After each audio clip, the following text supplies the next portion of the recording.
Second. Oh, here it is. Worth every dollar. Every dollar.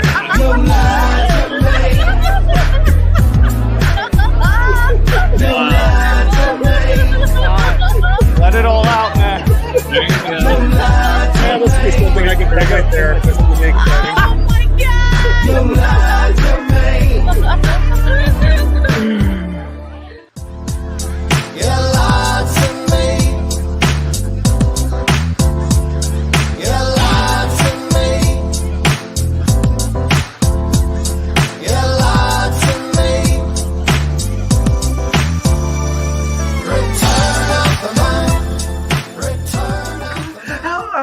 How do they make this more and more epic every time?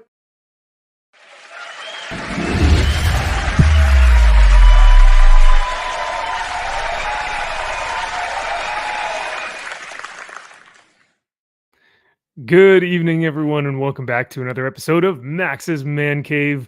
Man, I love there's a certain type of joy that I get watching Josh in the green room laugh at the intro. It's very, very funny. So Always. especially when I start to try and floss like very slowly because I'm like not sure how to do it. And the Star Wars kid is just like, oh my God, crying. Yeah, something else. But so let's start tonight off with some good news. Because the rest of the stuff that we're going to be talking about is either cringeworthy, ridiculous, or just downright pathetic. So let me go ahead and share my screen for y'all. So for all the Max's Man Cave dwellers out there who may not have heard or may have heard, so like 6 months ago, maybe 4 months, no, sorry, 5 or 6 months ago, back in like, I'm trying to remember the timeline, back in April or April or March, somewhere around there. We are hung up on details that don't matter, but carry That's on, true. buddy. That's true. It's like when you talk to someone who's a little bit older and they go, Jim was he was a tall man, a very tall man. It's like when you're talking to a 4-year-old and they can't get to the point. That's true. Yeah. Well, because they keep just going like, so the ball was over there, and you're like, yeah, Right there. There was a skit on the show Animaniacs where you see like this little kid running out of his house and you tell the story, be like, and this happened and he did this and yeah. Then he goes running away back into the 100%. house. There you go. So yeah, 6 months ago, I had my storage unit broken into, and a lot of my military stuff was taken, unfortunately, because I had my uniform in there. I had like my pack, but I also had some of my ceremonial stuff in there that I was like, listen, I'm not using a lot of this stuff and I don't have room for it in my 1-bedroom apartment. So I'm going to keep it in my storage unit, which is like literally just a few doors down from my apartment. Because in my apartment complex, you have like the 1-bedroom apartment, but down the hall, you also have the storage units for your like residence. So I was like, oh, this is it's smart. It's literally like right here. It can't be that bad. Well, sure enough, my storage unit was actually broken into. Here's one of the images that I'd posted on the old twit-twat. Someone had broken into it and stolen. What is that? What did they use to break into it? That's the question, right? It looks like they almost just took like a screwdriver and just popped the thing open, because it's unless this is like a crowbar, because you can see the metal that's like bent here, but then you can see the paint chip here. So I really don't know. Was it just yours specifically, or was it like a whole row of them they were breaking into? It was just mine. That is even weirder. But mine is a corner unit that goes out to the garage, and I'm wondering if they just like did it and ran, Wow. But so this was my ceremonial Marine Corps sword. Very easy to spot. I mean, like, this is you don't come across these every day. but the good news is that I had put in a report that of a missing sword or of a stolen sword. Sorry. And I thought to myself, like, I'm never going to see this damn thing again, right? Like, but I have to do my due diligence and at least put in the report for the sheriff's office. Well, sure enough, this hero, this absolute legend, found my Marine Corps sword, needle in a haystack, in all of California. This detective actually found my Marine Corps sword. Like, I don't know if, and I want to reiterate just how tiny of a percentage of stolen items actually get found.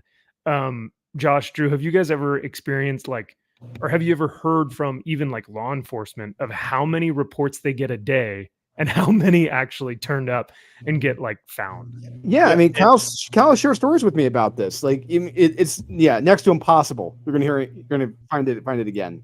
Yeah, this is like a 1/1,000,000th of a percent that just happened, Max.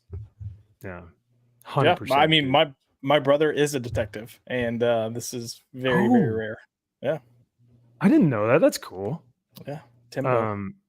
Yeah, this was absolutely a work of God, an absolute miracle, divine intervention. Because these swords are not cheap. The sword itself is probably $700 plus the engraving of your name, plus the case. You're looking at about $1,000 investment into one of these swords.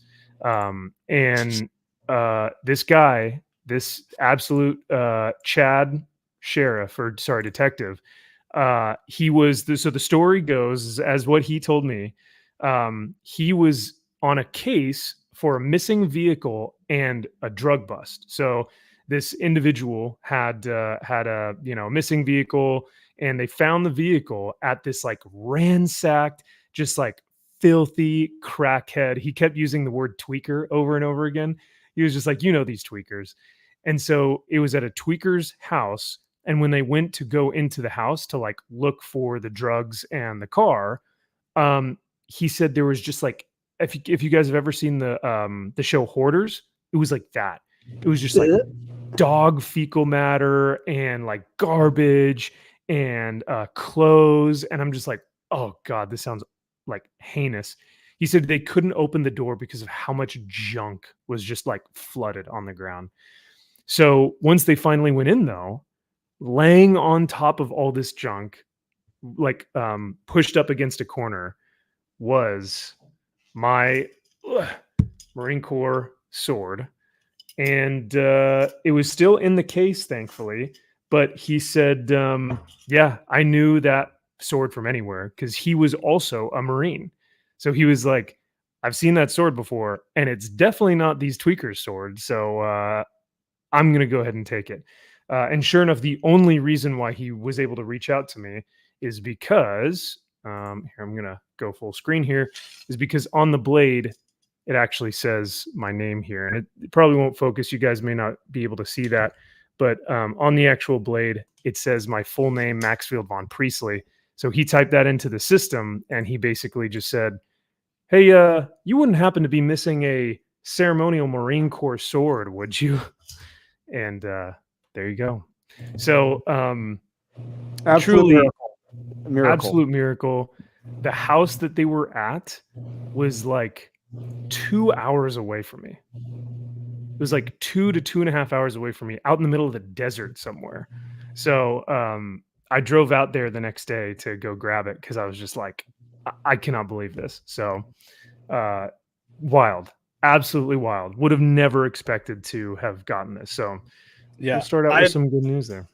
I didn't expect you to get it back because I told you I'd reached out to one of my friends that's a Marine to be like, how do you go about getting these swords? Is it possible? Can I even like manage to get one, and explain why? And all his response was, bro, these are really expensive. And I was like, yeah, well, I'm going to try to find some friends to go in with me on it, but don't have to because you got it back, which is nice. So yeah.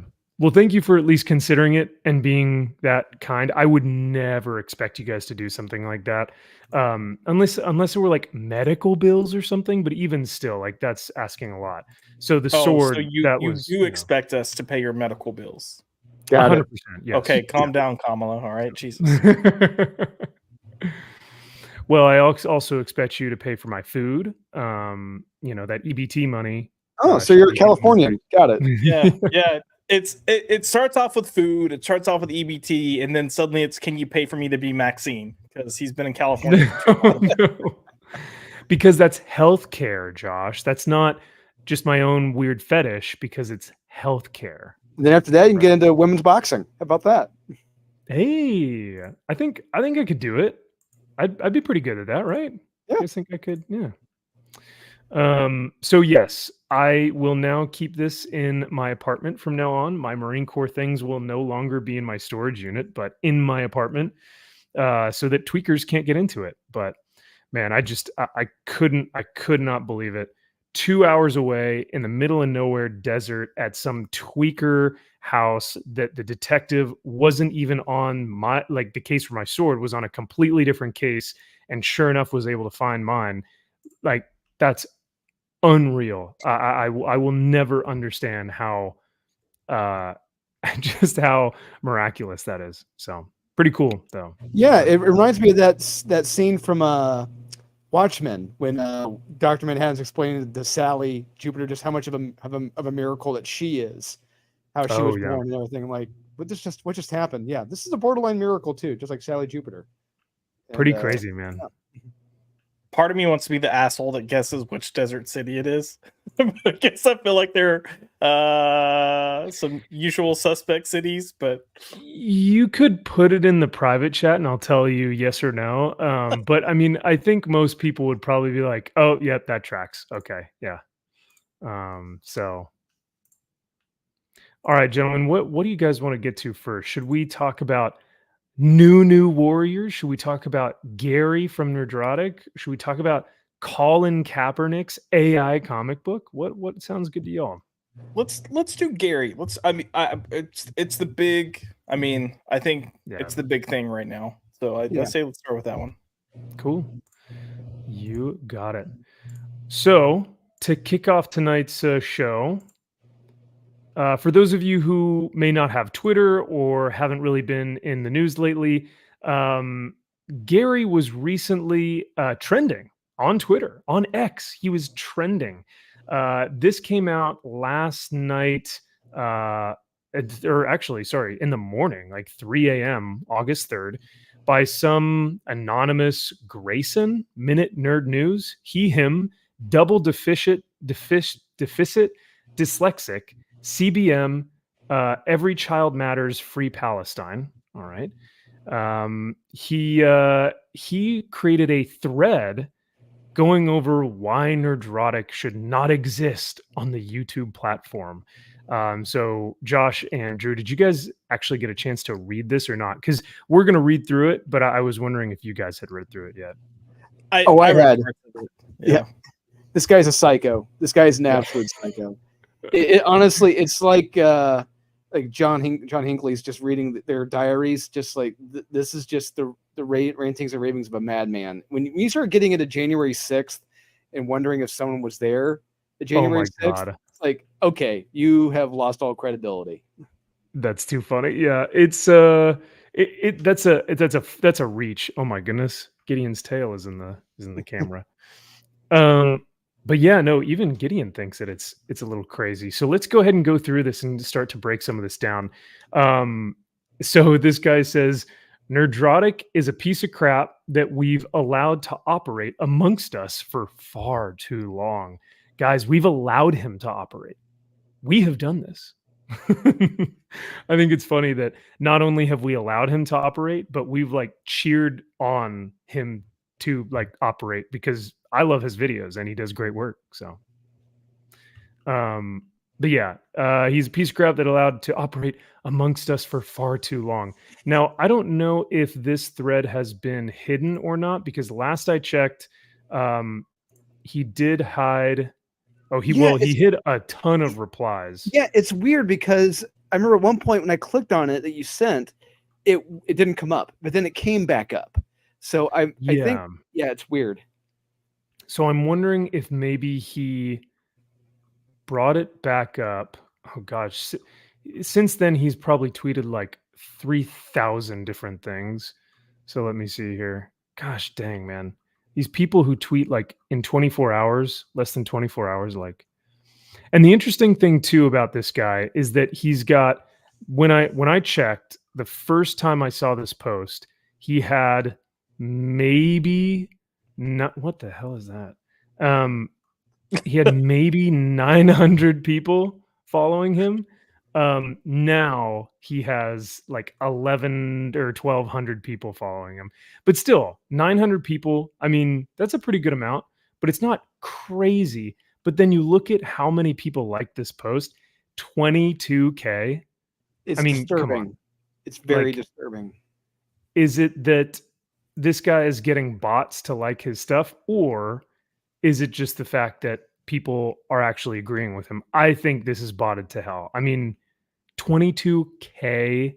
And when you look at all the retweets, it's all people who are like, yeah, we love Gary. Gary's the best.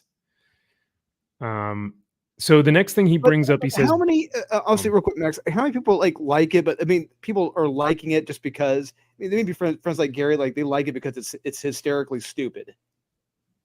maybe, I mean, that could also be something like people could just be like, wow, this guy is absolutely ridiculous. Like this is a joke, right? Yeah. Maybe. He goes on to say, before I focus my attention solely on this garbage, let us first focus our attention on the explanation of what it is he and his little grifter friends do. They always talk like comic villains. You know, they always talk like grand masters of villainy. Explained by one of them. We don't need to play this clip because it's just nonsensical into like the grand scheme of things.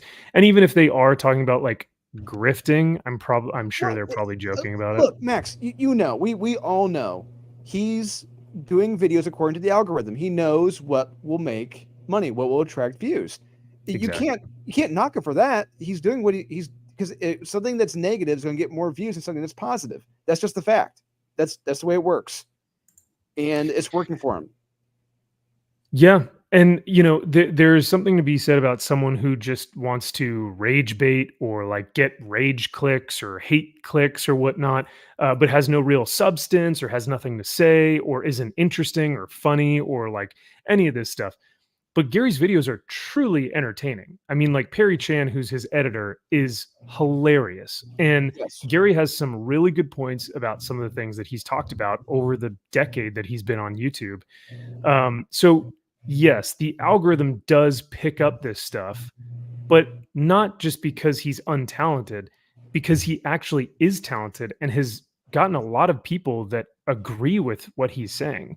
So much so now he's been on Fox News. He's been on Piers Morgan, you know, and look, let's be honest with you. The higher you go up that ladder, you know, of success, viewership, yeah, the more people are going to be there to knock you back down. You know, him and Critical Drinker, they're getting more and more, you know, people slinging rocks at him to knock him down now. And it's only going to get worse, you know, with more exposure that they get. And that's just, and I'm fairly certain, Max, you know, Gary's probably, he knew to expect something like this. Oh, he probably gets this all the time, which is crazy because, like, I don't know, if I were in his shoes right now and someone had posted like a full thread on me about why I'm such a racist and bigot and hateful, blah, blah, blah, why I need to be expunged from the YouTube community and blah, blah, blah. And it got like 20K plus likes. I don't know how I'd handle that. Like, that's a significant amount of hate, man. I think you would handle it just fine. You think? I don't know. When you're, and look, I'm not saying Gary's like, you know, multi-millionaire or anything, but when you're pulling in the money that Gary's pulling in from YouTube, you're going to be I like, guess that's true. Keep going, like, because all this is going to do, yeah, there is a negative aspect of it. These psychos are doing this, but it's also like bringing people that didn't know Gary or may not be aware of him to like check out his stuff. So That's it's gonna have, you know. I do think it's funny when I do see people that say like, "Hey, I've never heard of this guy before. Thanks for letting me know who he is." Like, he sounds like a great creator. So, Zax, this is true. There have been Reddit posts on Warhammer threads about me, and people have commented on videos that say similar things. but just the sheer amount, I feel like 22,000, whether it's bots or not, that's a lot. That's a lot of, engagement, right? So, I mean, but Gary handles it like a champ. He laughs it off. It's incredible. But like you said, Josh, like if you're making that kind of money and your job is to just like comment on pop culture, you'd probably be like, that's cool. All right, whatever. That's a Howard Stern level. That's a Howard Stern level where it's Yeah. just like, like, if they hate him, why are they listening? The most common answer: I want to see what he's going to say next. That's where he's at. It's just that people are probably tuning in to, if they hate him, just to see what he's going to say next. Yeah. Yeah. So he goes on to say, that's right, folks. They sell you outrage and anger. I laugh a lot from his videos. I don't know if I necessarily get mad at his videos. Like I laugh a lot because they're funny as hell. And he makes really good points, like I said. So he says, this is what they do. They make mountains out of molehills to capitalize on an insignificant frustration their target demographic might be feeling and heighten the issue rather than tame it. Once again, we talked about like the algorithm and talking about a certain thing during a certain time. Obviously, if people start making Deadpool and Wolverine videos, it's going to hit because the algorithm is pushing that stuff because it's topical, it's timely. But capitalizing on an insignificant frustration of a target demographic that might be feeling this way. No. People have been feeling this way very significant, at least I think. And they have been feeling this way for a while and haven't been able to truly articulate or express what they've been feeling, because the second that they do, someone goes, oh, well, you're just a bigot or a racist, and the conversation ends there. So the fact that Gary has given an outlet to people where they can feel like they are heard or that they do have similar interests and similar, takes, that, I mean, this is no small minority. This is a large majority of people who are feeling. Yeah, I mean, you've seen the people he's had on as guests. Alex fucking Jones has been on there, twice now? He's had on Mark Miller. He's had on the one politician from the Republican Party. I mean, he gets legitimate people with credibility on his show. Yeah. I don't know about Alex Jones, but yeah. I was about to say, we let off with a shining example there. No, and look, here's the thing too. Like a lot of these people that do complain about it, and I'll be the first to say, I don't always agree with Gary. And I don't think Gary is always the one that I don't agree with. Sometimes it's other people on the panel. And I will say, I've said this before, if you focus on the negative going into something, you're going to find the negative. These are things that I've said in regards to these shows. But if you take the time to actually watch his show and like actually watch it, they don't just shit on stuff. They talk about pros and cons, to the point that when X-Men 97 came out and they were praising the hell out of it, people then started getting pissed off that he was praising the show. They're like, oh, you were just doing nothing but talking shit before it came out. So why? Because he watched it, he gave it you wanted him to give it a fair chance. He did. He watched it, saw that it was good, praised it, said more people need to be watching it, and you still have a problem with it. These people, when you're dealing with unreasonable people, like there is no win, there is no resolve. And I think that's also part of the reason that he doesn't give a shit about this stuff, is they're just people out there that are mentally unstable, and this guy gets freaking close to that line, or girl, or whoever this is. He him that that's right, he him. Yes. Well, allegedly. Allegedly, we don't know. No, that's such a good point, Josh, because like even I remember when House of the Dragon season 1 came out and Gary was like, I don't know, man. I'll watch it, but I am not excited for this thing, right? Because Game of Thrones had come out, and everyone was like, "Gary, don't watch this BS. Don't give them your money. Don't give them your time." And he's like, "Listen, I'm a pop culture channel. I'm gonna watch it. All right." He watches House of the Dragon. He's like, "Wow, that was really damn good." Okay, let's watch episode 2, right? Look, now going to tonight, which is the season finale of season 2 of House of the Dragon, they're doing live streams of reactions to how much they have loved this new series. Like, but no, he's just a hate farmer. he just hates on everything. It's like the dude actually changed his mind about something because he at first thought that it was going to be bad, watched it, and then had an original thought and said, you know what, actually, this was pretty damn good. So, but yes, that is a good point, Josh, in terms of even when he praises things, there are people who are like, why do you like this? Or why did you switch your mind on this? It's like people can come to their own conclusions, you know. I hated Deadpool and Wolverine. Everyone else loved it. So yeah, let's continue.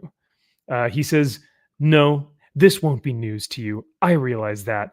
Nerdrotic has an obsession with the concept that anyone who isn't straight, white, or male might make an appearance, or God forbid, lead a solo project. An obsession? No. What Gary is pointing out in his videos is that lately, what Marvel has done with these individuals who aren't white or straight is that most of them have, if not failed, those projects have barely broken even. They have not been great. They have not lit the world on fire. Okay, look, Captain Marvel. Yes, that made $1 billion. Why? It was sold that you need to watch this before you see Endgame. That is why it made that money. It was wedged between two great films. After that, most of them have Echo right there. You see the image of Echo. It's like, holy crap, how many people actually watched or celebrate or love Echo? I know I don't. Max, Josh, I don't think you guys do. And there's a point to it. I mean, a lot of them do not or have not been portrayed well in this medium. Oh, well, that's the thing. It's like so many people will say, well, why don't you just like things? Or why don't you just why does he make so much hate content? Like he's just a hate farmer. And I'm going, well, look at the crap that we've gotten. Like what can you genuinely make a video about that you're like, I'm so excited for this thing. He probably could make one about X-Men 97 and House of the Dragon. Besides that, maybe Wolverine and Deadpool, but he did do a review of Wolverine, Deadpool and Wolverine. So like for the majority of all the other crap that we've gotten, Thor: Love and Thunder, Ant-Man, Quantumania, and the Wasp, 3, whatever, Electric Boogaloo. What was the other one? Yeah, like you said, Drew, Echo, Mother Madness, or Falcon, now we're Winter gonna Soldier, Moon Knight. Yeah. Most of these have not been great. Look, most of them have not been great and have been good, barely, if that. And or they started off great and wound up failing. That's just how it's been. That's the truth. And the other thing too is, that's just Marvel. Look at all the Star Wars stuff. Like some of these guys aren't even covering Star Wars because they're just like, I'm done. I can't even do it anymore. So, and that's more money for them. If they did cover Star Wars, they could make more money, but they're not because they're like, I can't even do this anymore. It's that bad. So, but yeah. So let's see what else he has to say. Wait. But of course. Oh, yeah. Sorry. Go back up. Mm-hmm. Yeah, never mind. Just carry on. Sorry. I was going to make a comment. He says, but of course he has praise for the MCU, which I do actually really like the phrase. But only when it involves movies where the main protagonist is white, male, and straight. Marvel has only experienced one failure. It's in its entire history, as lackluster as some of the box office was in Phase 4 with 2 movies crossing 1 billion. Wait, what? Is he saying that Marvel has only experienced one failure over the past 5 years or 10 years? And I think Marvel would disagree with him on that as too. That we love you for sucking our teeth, but no, you're that's wrong. No, we've had quite a few failures. Yeah, Eternals, Doctor Strange, Multiverse of Madness, Thor: Love and Thunder, Black Panther: Wakanda Forever, Ant-Man and the Wasp, The Marvels, which is the lowest grossing movie or Marvel movie of all time. Like you can't say that they've only experienced one failure in its entire history. That's like factually wrong. So just before the analytical people will start losing their mind, Multiverse of Madness and Thor 4 was technically positive for them in terms of box office. But yes, you have Shang-Chi, which did not do well, but people like to say, oh, it was the pandemic. You had Black Widow that did not do very well. You can also say the pandemic, and you definitely have the Marvels, but you also have the TV shows. Like She-Hulk was a money pit for them. Oh, yeah. Secret Invasion, also a money pit for them, and is considered to be widely the worst thing Marvel has ever done. Like there's plenty of stuff here that you can complain about. But no, that's a good point, and thank you for saying that, because if Thor: Love and Thunder and what was it, Guardians? Or Guardians was a success. Multiverse of Madness. That's right. Don't forget Eternals. Oh man. Oof.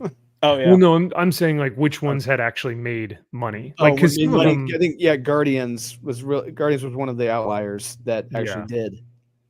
I think people were actually looking forward to that. Yeah. But when he says, but only when it involves movies where the main protagonist is white, male, and straight. I'm pretty sure Grayson is the one looking at that. Like, I know a lot of people who go into a movie just going like, if it's going to be good, it's going to be good. I don't care what the character is. Look at Mahler and those guys. They loved Arcane. And the protagonist is like a female or a lesbian. So it's like with blue hair and a side-shaved haircut. Yep. But that's like one of their favorite shows on Netflix right now. So let's even look at Gary and Max. What is one of his favorite shows of all time that has a female lead? Yeah, Doctor Who. Yeah, Buffy. Oh, yeah. So female, Buffy the Vampire Slayer. Yeah, and hey, there's a ton of gay shit in Buffy. Just saying. Yeah. And my favorite Marvel film, or the first Marvel film I ever watched, was Wesley Snipes' Blade in 1998, and I like loved that movie. And I was just like, but I didn't really prefer Black Panther because I felt like it just wasn't a good movie. So, I like this line too. He's just generally a racist. It's like, no. You're either like a racist or you're not. You can't just generally kind of be. So much so that at this point he should honestly just come out and admit that he's a white supremacist. Are we back in 2016? Are we back in 2014 where everyone's just calling people white supremacists? Yeah, that was 2016, 2017 when that all started. Mm-hmm. Yeah. Never mind. He's racially charged. Never mind his. Oh, this is a typo. Never mind his racially charged comments about Echo. Check this comment out that he jokes won't make it in. And it was something to the effect of like, oh, he went out for cigarettes and never came back or something. Oh, edgy. Oh my God, he's a racist. And then let's talk about it. Let's not even talk about this one. You're just a little boy with a camera and a microphone. Take that away, and what are you? Come on, man. Did he take that line from the first Avengers? He's quoting Joss Whedon's. Yeah. Captain America talking about Tony Stark. Yeah. Nailed it, Drew. Yeah.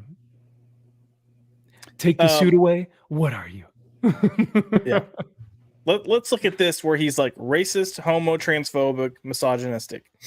Let's start with the racist.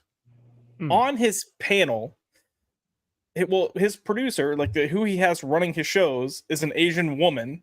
So let's just point that out. Yep. He constantly talks about how strong his wife Melissa is as a person. If you ever take the time to actually have a conversation with Gary, and you get past the nerd stuff and start getting to real life stuff, he'll talk about how she's kind of been a rock for him throughout his struggles. If you go to these meetups of his, it's like there's a ton of races there. There's a ton of black people there. You've got Hispanics. It's just across the board a pretty diverse group of people. Yeah, Josh, I didn't really put that together until you just said it like this. How many women are incorporated with the nerdrotic element? Period. I didn't really put. It's like, holy crap, he does have a lot that work with him. And, even on the racist aspect, he works directly with Eric July, You know, Mhm. if he were racist, I don't think he would put up Eric July and try to be like, "Hey, come check out what this guy's doing." It's crazy, you know. And as far as him being a homo slash transphobe, like he treated me with the utmost respect, like Yep. you know, and I kind of got you know sidelined into this inner circle and intimate moments with him, and nothing was ever like, "Who the fuck is this? What is he doing here?" Like nothing. It was just like, "Hey, cool man, nice to meet you. Glad to see you. Welcome." So, I will also say there have been trans couples at the meetups that we've been at, yep, and even they have said, like, oh, and it's not like, oh, maybe they're kind of questioning, like, no, these are people who are full on trans individuals. I saw them in line, and they came up, gave him a big old hug or handshake, and they were like, "We cannot believe what's going on At with me Dallas? right now." No, this was in Okay. Vegas. Okay. At least from what I remember, I think I saw them in Vegas. But yep, yeah, they were like, "We are so sick and tired of this Hollywood garbage that is being peddled by people who think that they care about us, and we thank you for what you do." And he was like, "Wow, thanks! Like that is great." So I'd also like to say, not only is his producer an Asian female, his editor is an Asian man. His wife, yeah, takes care of most of the scheduling and travel. And his other editor and producer is a quarter black man, quarter black Garrett, and his researcher who uses her autistic or who weaponizes her autism is a female, yep, a ginger, like redheaded female. So like, yep. what are we missing here? Like, Well, are we the ones who are messed up? Ooh, sorry, go and ahead. and let's get into something too that most people don't get to see, and this is for me. Well, one, I will say I gained a lot of respect for Gary at my first meetup because one, hosting an event like that and making yourself available for that many people and finding a way to keep it fair and balanced but genuine, Mm, that is not an easy feat. But yeah. secondly, you have a lot of people that come to these meetups that are socially awkward. They don't get out and socialize a lot, and some of these guys, when you mix that with alcohol and some pretty girls, things can go south pretty quick. Yeah. And there were multiple instances where guys just that mixture were getting a little out of hand, and Gary would notice it from across the room and like interject himself to stop whatever was going on, but do it in such a diplomatic way that it wasn't like get the fuck out, it wasn't like you're being crazy. He just shut it down, kind of like redirected the focus, and then the night went on like perfectly fine. Yeah. That if you do that and you witness it multiple times, you're not a misogynist. I'm sorry, you're just not. Yeah. Yeah, his actions speak louder than his words ever will. And I think that when people actually get to meet him in person, which, this Grayson guy on Twitter says that when if he does get to meet him in person, he would spit at his feet. This guy wouldn't even have the courage to meet him in person, never mind actually doing anything about it once he did meet him. But No, this crazy. He'd be like the guy at that Dallas Fan Expo meetup who was outside in that mask and cape. Probably get all the way in exactly, trying to all like the way in the protest cop it. cruiser. Yeah. Yep. Yep. And I think, and that's the thing, is that these guys are all cowards. They're all jealous of the success that he's had. The only thing that they can say is misogynist, racist, homophobic, transphobic, white supremacy, blah blah blah blah blah. But they actually have nothing to go off of other than a taco about it joke. I mean, what are we doing? Come on, Grayson. If you are actually going to attack someone's character, like, why don't you actually find some actual evidence of him being this way? But they can't. They pull up these stupid, goofy jokes that are just Yeah. jokes, or One they're joke out of what, super 10 years? inconsequential. Yeah. One joke out of 10 years on YouTube? But Holy also, crap. Yeah. it's a joke. Like, Yeah. let's stop being such little vaginas about people making comedy. If it's not your style of comedy, if insult comedy is not your thing, that's fine. Yeah. But a lot of people respond well to, like, I mean, Matt Rife has built his career on insulting people And whether you find him funny or not, the dude's making a shit ton of money right now just by saying on a stage and talking shit about people in the audience. Yep. There you go. I also think you could also call this guy concern troll, right? Because he's telling everyone, guys, Nerdrotic is he's a cancer on our society. We've allowed him to do this for too long. Like we need to shut him down. And it's like, dude, you are concern trolling someone who will never affect your life, like ever. This is a man who has gone through an incredible life and has come out more successful than he ever probably could have imagined at 54 years old right now. This dude is just he is just searching for attention. But I audibly laughed out loud when I first read this. Take that away. What are you? Just, dude, okay, you've watched the Avengers. We get it. Like, okay, just quote. There it is. This one right here. This is where I laughed out loud. As soon as you get into January 6th, you have lost all credibility. 100%. Because, yeah, you can't. It's like, oh, check. Okay, transphobe, check. Racist, check. Just every check you can think of. There needs to be a bingo card of like all the things that people get accused of. And it's like, oh, yep, nailed it. Got it. And this is one of them, January 6th. He's such a problematic person that his whereabouts on January 6th could be brought into question. And I bet you wouldn't blink an effing eye. Yeah. I bet his whereabouts on January 6th could not be called into question because I'm willing to bet he did a show like the dude. He was probably on a live stream. Yeah, he was probably on a live stream. He was probably like filming another video or watching Lord of the Rings or something. Like he definitely wasn't there. If anything, yeah. Go ahead. I was just going to say, if anything, Jeremy from Geeks and Gamers was maybe there because he like loves Trump, right? And that's fine. But I don't really hear Gary talk about Trump like ever. No, maybe, I don't know. He's openly discussed how he's not really like a overtly political person to the point that, to the point that he's like, I'm not really like fond of any politicians. He mentioned one, and I'll say kudos to him. That was another reason I knew I liked him, but That's right. So he goes on to say, this Elon Musk nutsack liquor interacts with people currently advocating for a civil war if the election is once again stolen.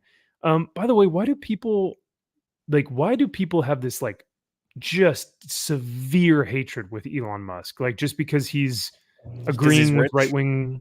Because I guess because he didn't support the message. Apparently, he didn't. He's not part of the. Yeah. I still will never understand what he's done, or like people that will complain about him will drive a Tesla, and then I'm like, do you know? Man, never mind. Because he is not, because he's right of left. There we go. Yes, yeah, even a center. Exactly. Just because he's a centrist, he's just because he's not a socialist. Yep. Yeah. It's like all these blue and green haired like freaks that complain about capitalism, as they sit there with their Apple computer and their Beats headphones and their Starbucks. And I'm like, you're fucking retarded. You are retarded. Well, like you said, Josh, they're tweeting how bad capitalism is from their laptop that's $2,500. And you're just like, oh, sweet summer child. You don't know. Irony, while also wearing like Nikes. Irony's not in your vocabulary. Yeah. The I hate Elon Musk fan club. I hate Elon Musk. I'm gonna go tweet about it so he gets more money, and I'm gonna use Chat GPT to help me write my tweets. And I will consume all Disney product and love it. Because that's the corporate mandated, that's the right opinion to have. So must consume Disney product. So the Grayson then continues to say, this guy is stuck in a never-ending circle jerk, literally built on the back of shitting on suppressed voices and oppressed minorities. No, he's been shitting on bad storytelling, bad Hollywood movies, TV shows, comic books. Like, doesn't matter what it is. If it's bad and and most of it is bad because it has the message in it, but some stuff is just bad for bad's sake. It doesn't have any stupid messaging, but it's just bad. He is never like uh capitalized off of the oppressed. Like there was a point where Gary had like $0 in his bank account, in jail from relapse, and had to make his way back up the ladder by doing hard work. Like, you want to talk about someone who is oppressed or in the minority or suppressed? Like, the dude has not been rich. He's not been at the top of society. He's not been, like this is a guy who is not trying to hurt others by oppression. He's trying to call out bad entertainment. And that just so happens to be a lot of the time because of the DEI activist movement. Yeah, for everything I've gathered about Gary, I mean, Max, you can say, you can tell me if I'm right or wrong about this, but it really seems like life dealt Gary a shitty hand starting off. But he did a lot with that hand, but unfortunately he took advantage of that hand that he had, and it cost him, and he's worked his way back to getting to where he is. And there's something to be said about that. That's true character right there. Just acknowledging it, not just that, acknowledging you have a problem and taking care of that problem and having a good support network, good family and friends around you to help you along the way. That says a lot, and it says more than this dipshit that's talking about it. Yeah. Oh, dude, if Gary didn't have Melissa and his kids, his comeback wouldn't have been possible. Like he's very clearly stated, like Melissa and the kids were a huge reason for him getting back on the right path. And he's replaced a lot of that. I think a lot of that addiction and a lot of that kind of past, he's replaced it with a healthy outlet of getting into his hobbies. He has purchased more comic books than I've ever seen him purchase or in his lifetime, right? He's collecting all his favorite stuff, watching all his favorite shows, but also commenting on the crappy pop culture that we're getting. He's created this new life by filling that void with now a new outlet of a way to address what's currently happening. So I think this is a much healthier way of, tackling that. But he goes on to say, if it's not a straight white man, he don't want it. In fact, he'll dedicate his time to shitting on it for 2 weeks. Very specific timeline, but okay. I'll leave this thread off with this. And it's directly at you, Nerdrotics.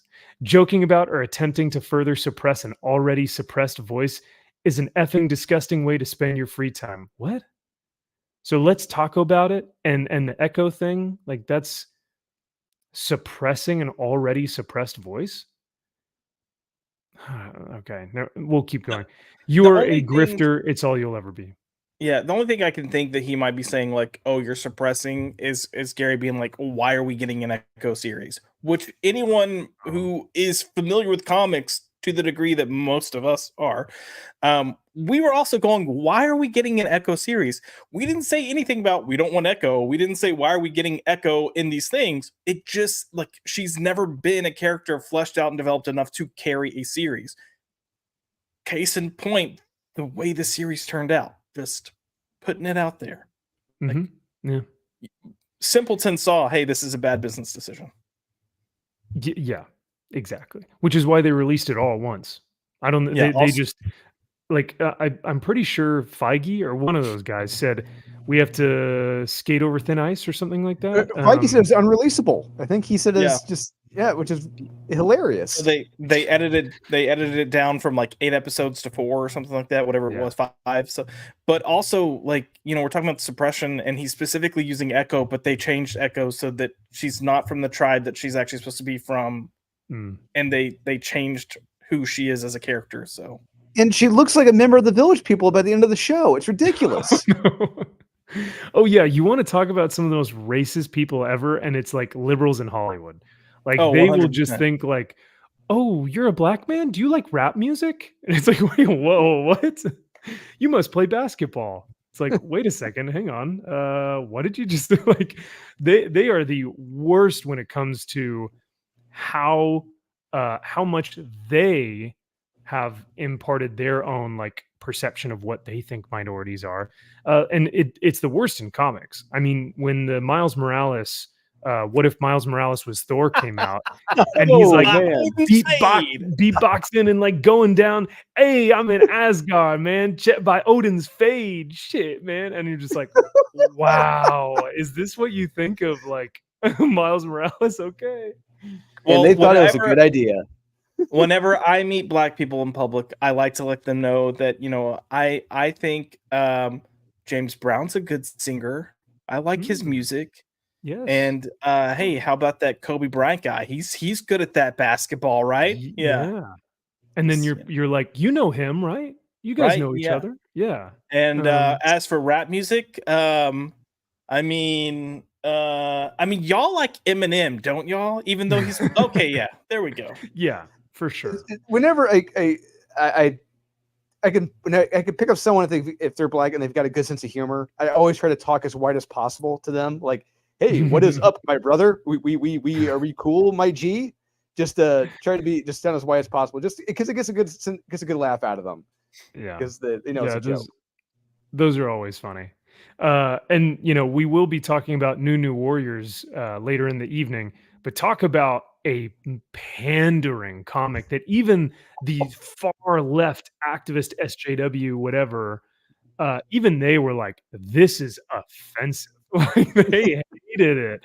So if you want to talk about someone who's suppressing voices, it's actually the activists who think that they can speak on behalf of minorities because we know better, or because we'll protect them. We're the white knights of society. We'll speak for the minorities. It's like, why not let them speak? If their voices are suppressed, then right? So either way, it seems that Gary is not doing the suppression here. He is very much doing the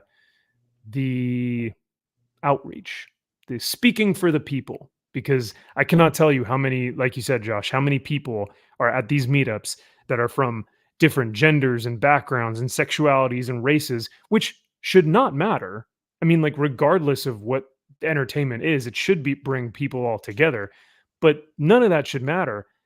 It started when people started trying to say that, like, oh, we need more of this or more of that, blah, blah, blah.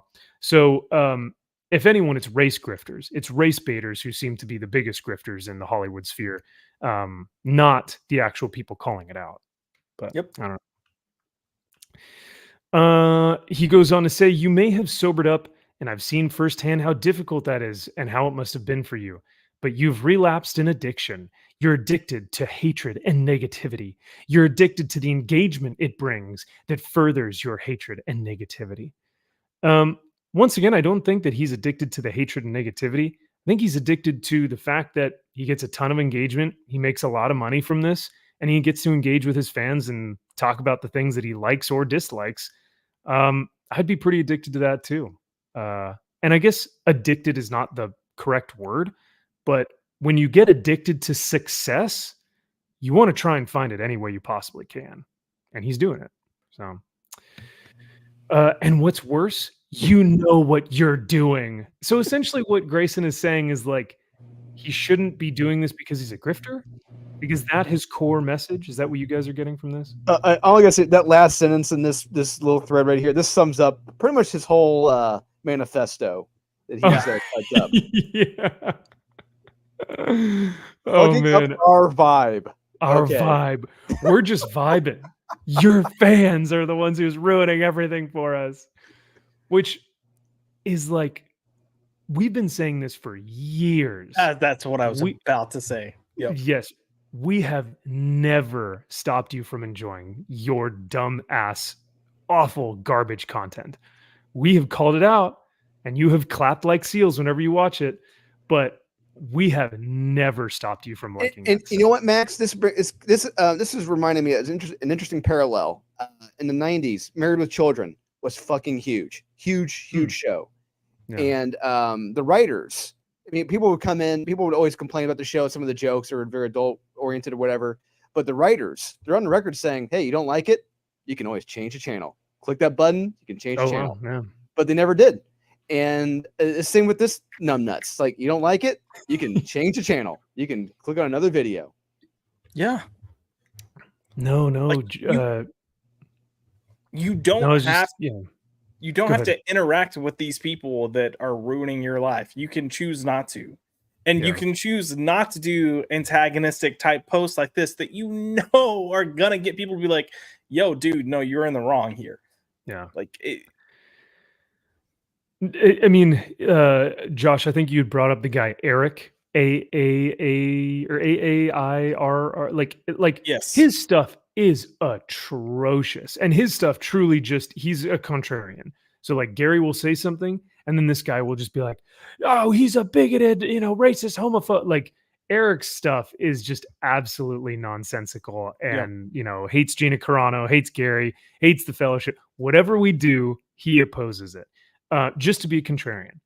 Now, that individual, I literally never think about unless I want to No, laugh and go, "Oh, no, remember the guy? He painted his beard rainbow colors or whatever."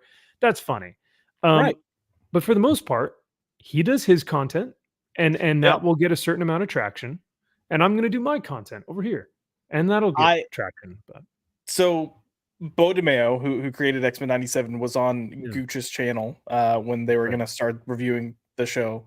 And Eric kind of did this whole thing in response of being like, oh, look at Bo with these like assholes, is Bo a cuck Yeah. now and all this stuff. Well, I had sent a super chat during that asking, like, right. hey, how do you take something and elevate it without kind of going this route that we keep seeing, all these things fail.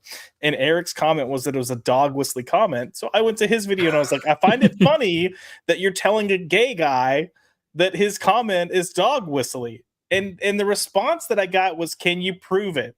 Can you meaning can I prove that I'm gay? I'm like, what do you want me to do? What, Send bro? Oh yeah, my god. like you want me to send you my grinder profile or I think sorry, I so. don't take pictures, smoking the dick, but I don't know. But You want me to send you a selfie with like crazy these people are. Yes, Dude. a Joe Glass selfie, that he had. Oh, God.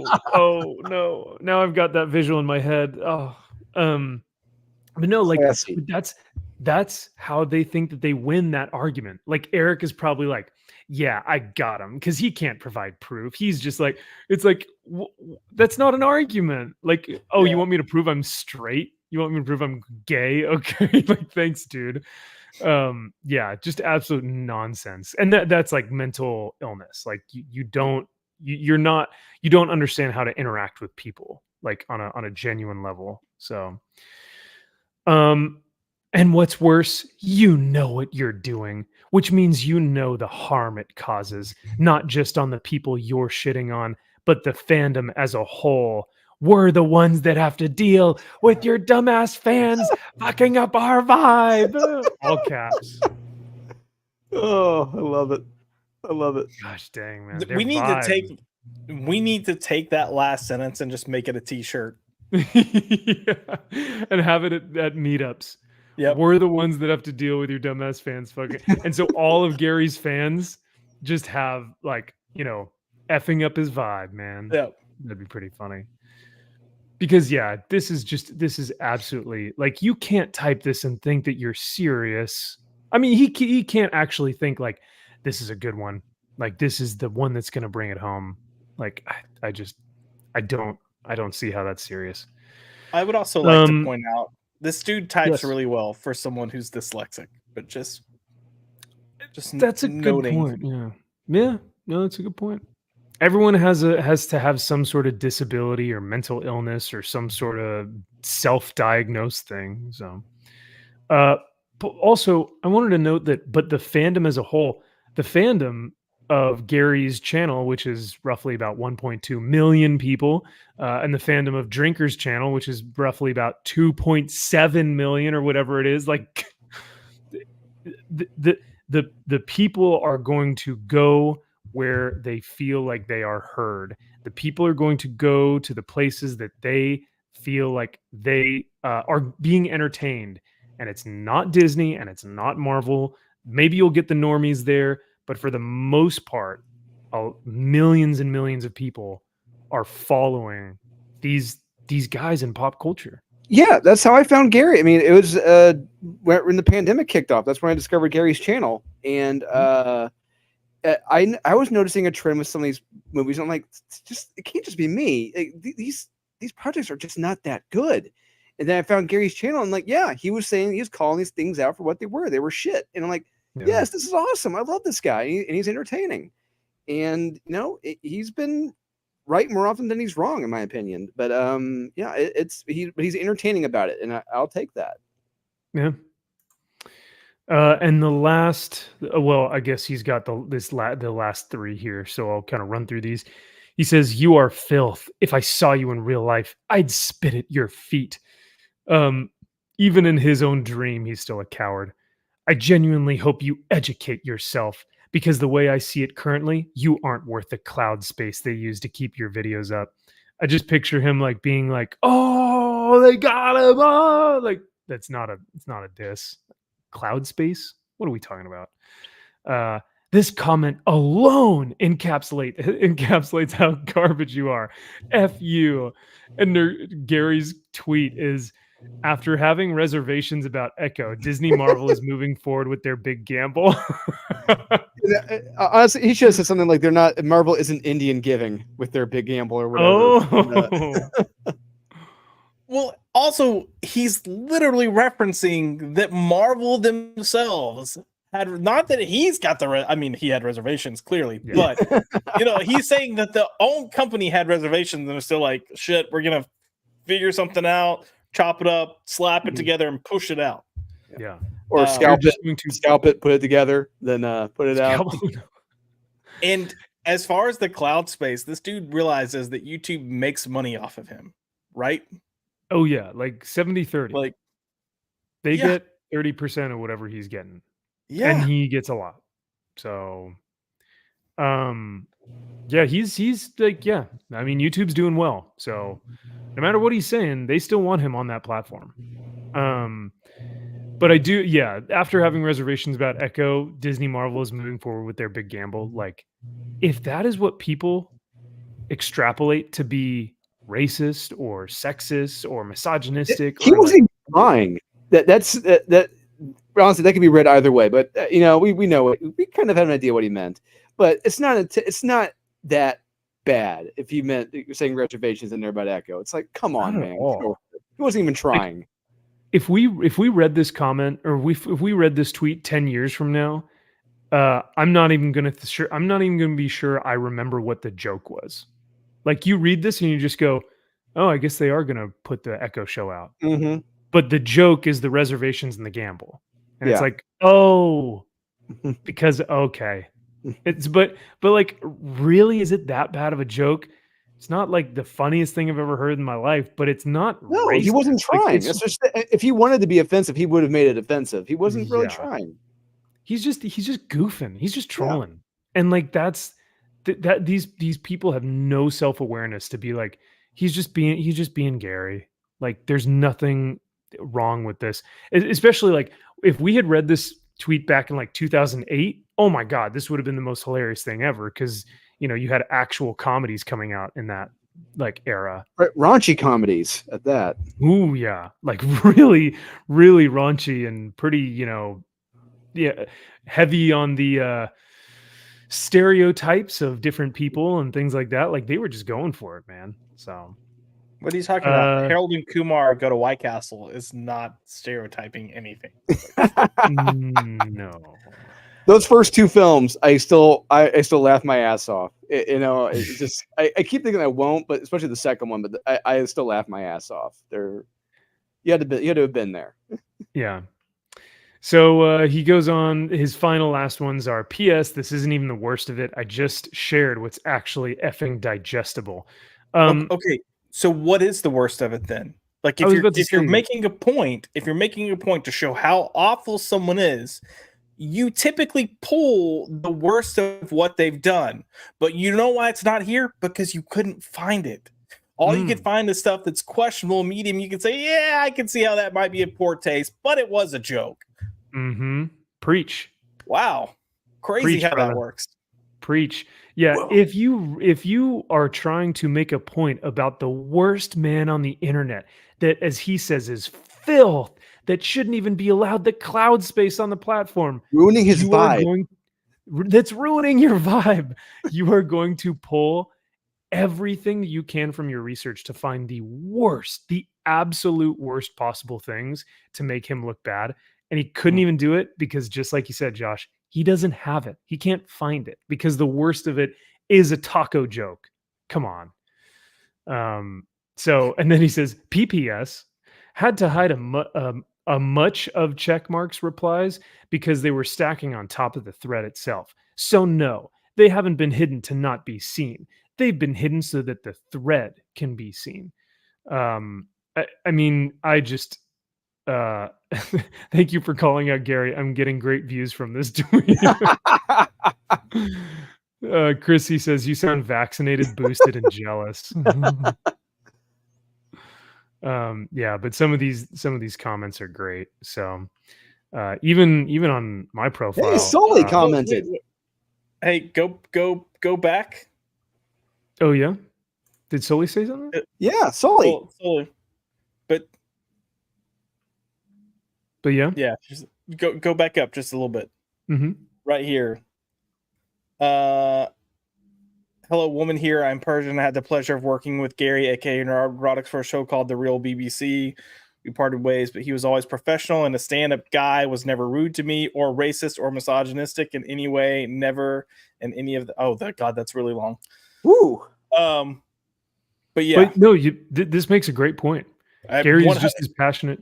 Yeah. Yeah, 100%. This was the point that I was trying to make. Like, if you actually take the time and look, I'm saying this because this is something I had to learn for myself. Because Max can confirm this. I didn't have the highest impression of Gary because I'd never watched his stuff, never been around him. I just saw little clips here and there, and I was like, I don't know, this isn't for me. Mm-hmm. Started watching some things, realized my opinion was wrong. And then I got around him and I grew to respect him tremendously. And that's all I can say is, if you wanted to, you could find clips of me on YouTube and I would look like a despicable human being because of stuff that I've either said stupidly without realizing I'm saying it, which most of you know what I'm talking about, or the jokes that I made. Like if I'm on a stream with Abomination AJ, we go after each other like crazy. Yeah. But we know we don't mean it. We know we're just there for the joke and also the shock value of the joke. Mm-hmm. But we're super cool with each other. Like we don't actually think these things about each other. So I don't know. If you actually like despise that person because of their race, you wouldn't be making jokes about it. You would like actually you would not be having a fun time. You would actually like not want to stream with them or something like that. Or like if you're making jokes, it means that well, at least for guys, a lot of the time when we make jokes about each other, it's because we like you, you know? Oh yeah. But it's a sign of respect. Yeah, absolutely. I will read what Nina said because, she actually says some really great stuff here. She says, Gary is just a passionate comic book nerd who loves good stories and is passionate about the trash state of so many of the things he and we love.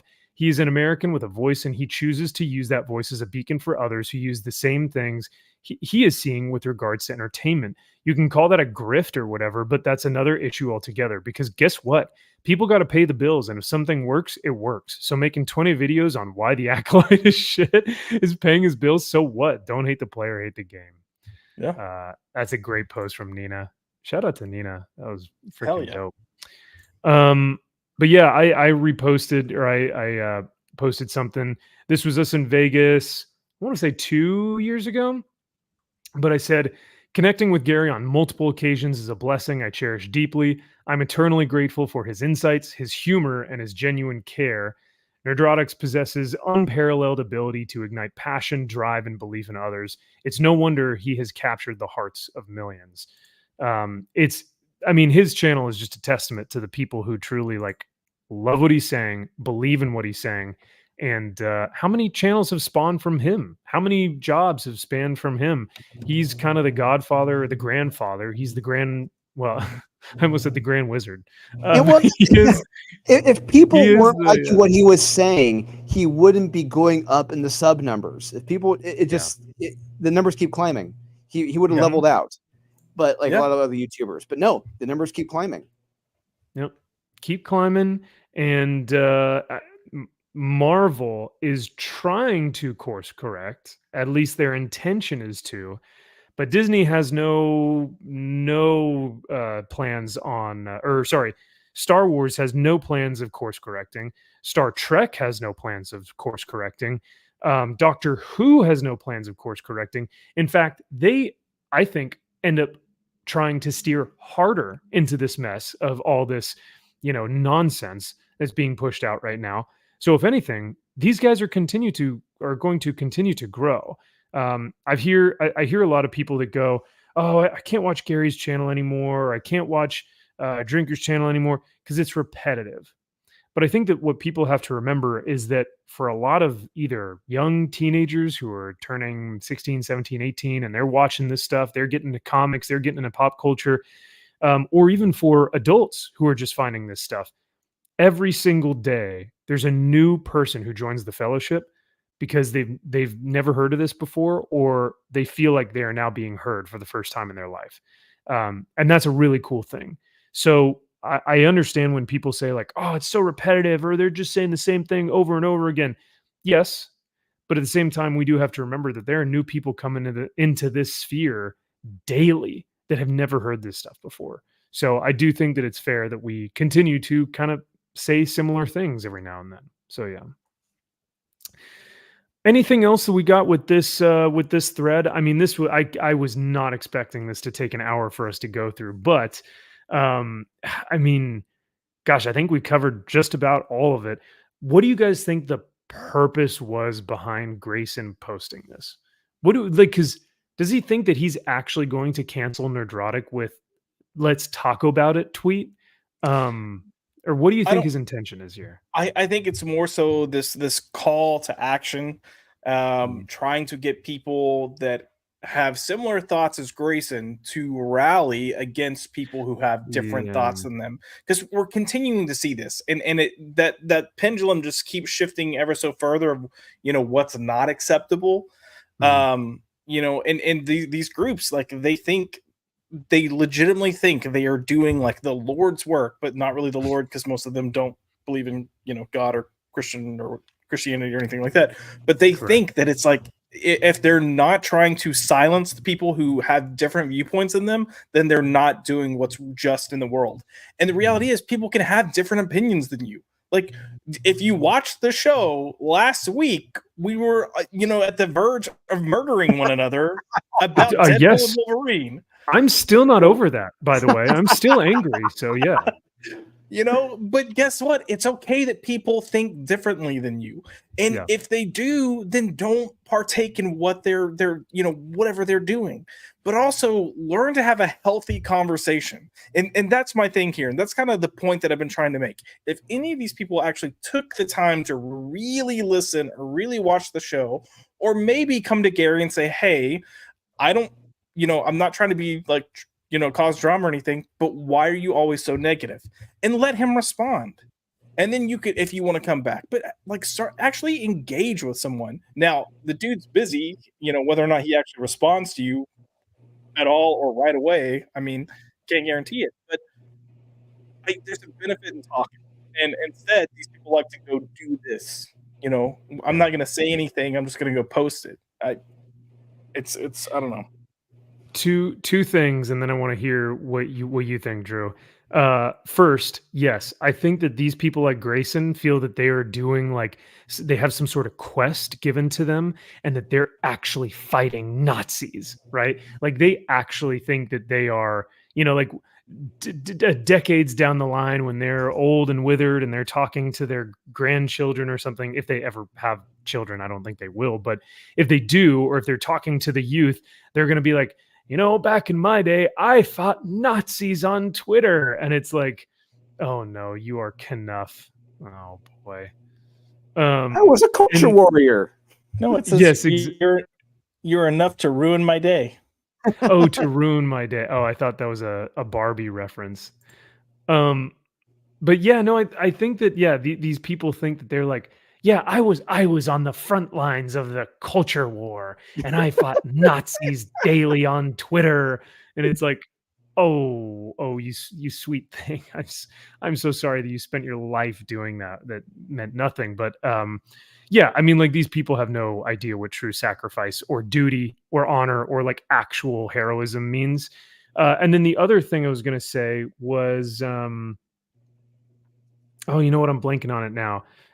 Because Josh, you'd brought what was the last point that you had brought up um, about the thread? Oh, Do just you remember? engage in like genuine conversation. Like if you take the time to actually, Yes, thank you. I it's have seen one of some. I was Oh gonna say yeah, it's a go ahead. very much a listen to understand, don't listen to respond type of mentality. Yeah. But people don't have that mentality anymore. But yeah, and what I've found to be some of my favorite super chats from like live streams and stuff is when people go, Gary, I'm looking to get into a Wolverine comic, or Gary, I'm looking to get into the Fantastic Four. Where do I start? Or like, what's your favorite series, Gary? Right? And he'll be like, this. He's like, you want to get into Fantastic Four? Read this, this, and this. Or someone will be like, what's your favorite Superman comic? And he's like, I like this one and this one. You know. And he's so quick to say the things that he does like. You just have to ask him. Like he doesn't not know his stuff. And I think that's what's really great about when people do in fact engage with him, and they do in fact be like, so tell me, Gary, you hate all this stuff, right? I get it, but what is it that you really like? And he will outright tell you. So I think that's some of my favorite stuff from him, is when he does get to share the things that he loves. Like I think one of his favorite comics is the Drew. Do you remember this one? It was the X-Men Teen Titans mashup, and they had to fight Apocalypse and Darkseid. No, And it was a Darkseid and Phoenix. Darkseid and Phoenix. Thank you. That was a great book. And Yeah, and Walt he always talks Simonson about, on the art. yes, Fucking Walt yeah, yeah. Simonson. And he always talks about that book. He always talks about how much he loved it, how he bought it right off the spinner rack from a gas station, you know, stuff like that, where it's like, that's so cool. I love that Yeah, story. I remember the first time I read it. Like I'm not as old as Gary, but I had a collection called the Crossover Classics, and that came out, and that was the very last one in the very back of the collection. And it was the X-Men versus Teen Titans. I remember that was the coolest one, right next to Batman versus the Hulk. But it's just it was on the art. I just remember just being blown away by Walt Simonson on his art, and to this day, I'm going to say Walt Simonson's art in that crossover is the best art of his career, in my opinion. Wow, you really think so? Absolutely. Okay. Well, I guess we'll have to pull that comic up on our next live show then. I will hold that up to his Thor work, to his Fantastic Four stuff, to his current Thor stuff he's doing for IDW. Anything else, it is fantastic. Whew, okay. That's awesome. I will have to I'll have to look at that again, because I think we could definitely do a fun review of that. But Yeah, that's a great book. So, but I'd also have to look at the old Thor and all that stuff. But so anyway, Drew, do you think, to kind of finalize things, put a bow on this, wrap it up, and go to our next topic? Do you find that this guy has a purpose with doing this? Is he just trying to, cry? Is he coping? Is he venting? Is he jealous? What's does he have a purpose here, or is he just trying to get attention? I think it is a cry for attention, and it is jealousy, and venting. I think it's a whole wheel of all of that together here. And if you were to say there's no jealousy or anything like that, no, there's a degree of that there. You're upset because he's getting so much attention, clearly. And I think he's got a whole bag of issues, and I hope he really gets the help he needs. Yeah. Well, the help he needs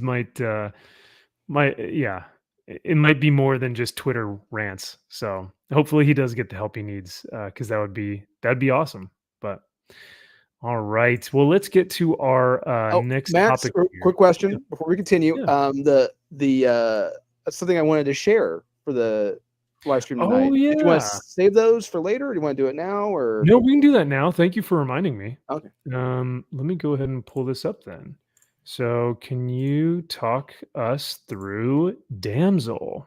So what we've got coming up 2 weeks from now, Chicago Fan Expo. The great and talented Murphy and I will be there at Chicago Fan Expo, and we're going to be having a connecting cover set of Damsel and Unholy Nightmare. Both connecting covers are drawn by Marissa Pope and colored by Ezekiel Dominguez. Damsel is Murphy's character in comic. So this is her half, drawn by Marissa Pope, and the other half, the Unholy Nightmare half, is I'll pull that up here in just a sec. Let me grab it. But yeah, the other half is your is this will be the finished book, or is this the preview edition? So Damsel, as far as I know, that is Murphy's finished book, but I do know for Chicago Fan Expo for Unholy Nightmare is going to be the preview edition. Okay. Because we're going to be going to print on that next month in September. It's official. And yeah, here we go. There's Jenny doing a little cosplay there, a little fun. And that's our half. And yeah, there's Murphy's. And so we got a nice. This will be the connecting cover set, a blonde and a brunette. I like it. Yeah. Very nice. What's Damsel about? I really don't know. I haven't had a chance to read it. She hasn't sent me any PDFs, so I can't. I wish I could tell you what it's about. But if it's anything about with the art that she sent me, it looks pretty damn exciting. That's all I got to say. Cool. So yeah. So if you guys want to check out Unholy Nightmare, I have the link in the description below for Drew's comic Unholy Nightmare. Give us again the date that you guys think that you're going to go to full publishing. You said September is what you're looking at? We're going to be fulfilling in September. Next month we are going to fulfillment because reason why is because we got big plans for October, because there may be a certain convention going on in October where we may have another. I can't say any more than that. All right. Now, you and Josh are also working together with the infamous Aaron Sparrow on another project. Can you guys tell us a little bit about Head Shop? Or sorry, Aaron's not editing this one, is he? No, I'm editing. Okay, cool. So we've got Josh and Drew, dynamic duo on Head Shop. When do we expect this one to come out? So this, I will actually at Chicago Fan Expo as well. I will have copies of Head Shop. I will have all 3 versions of that book in Chicago, and Big IV Comics. They're going to have their copies at Terrificon, because the same weekend Terrificon is happening at Chicago Fan Expo. So and just to clarify, we have the preview issue. Correct.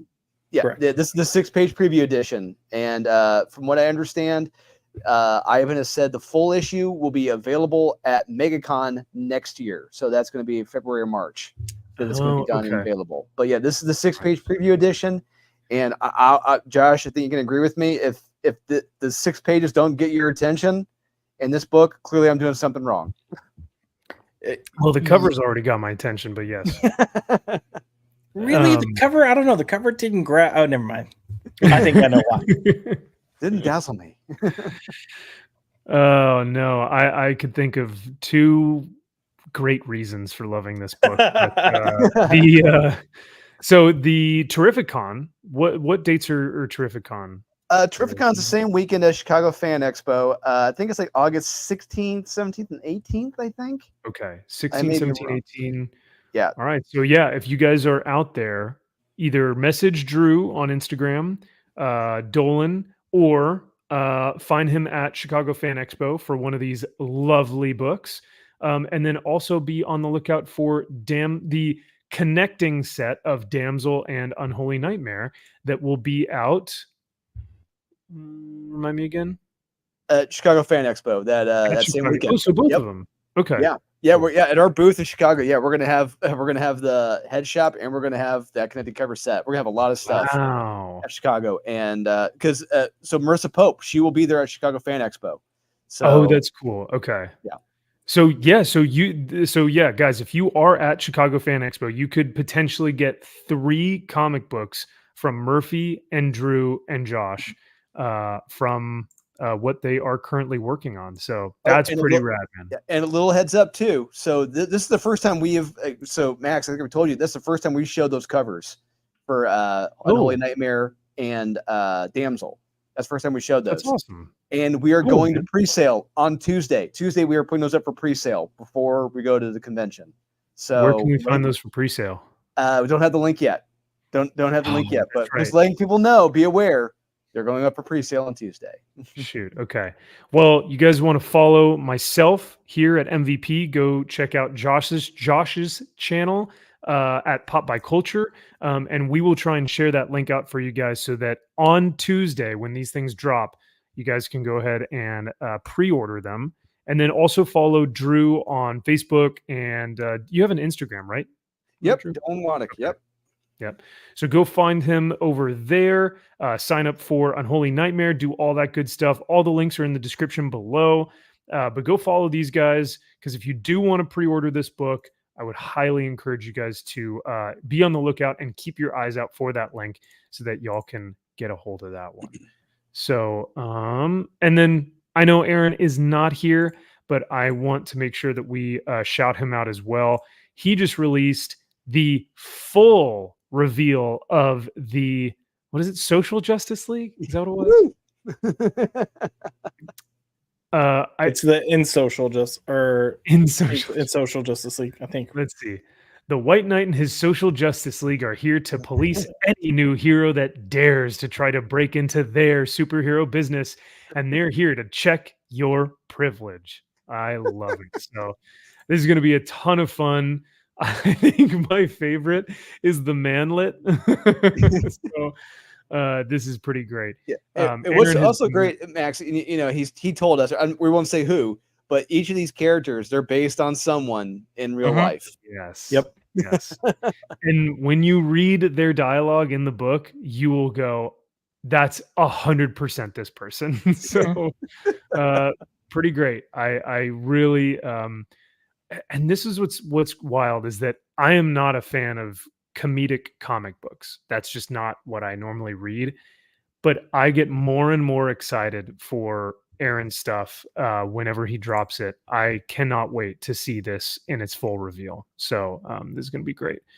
And I have read Unholy Nightmare as well. And like I said, Drew, I think it may be some of your best work to date. So thanks, man. Of course. Yeah, no, definitely gave me those 90 vibes that I've been looking for a while. That was the goal. Yeah. So let's move on to our next topic. Oh, hold on. Got to get rid of this. New Warriors. If you have heard of Snowflake and Safe Space, you probably remember New Warriors.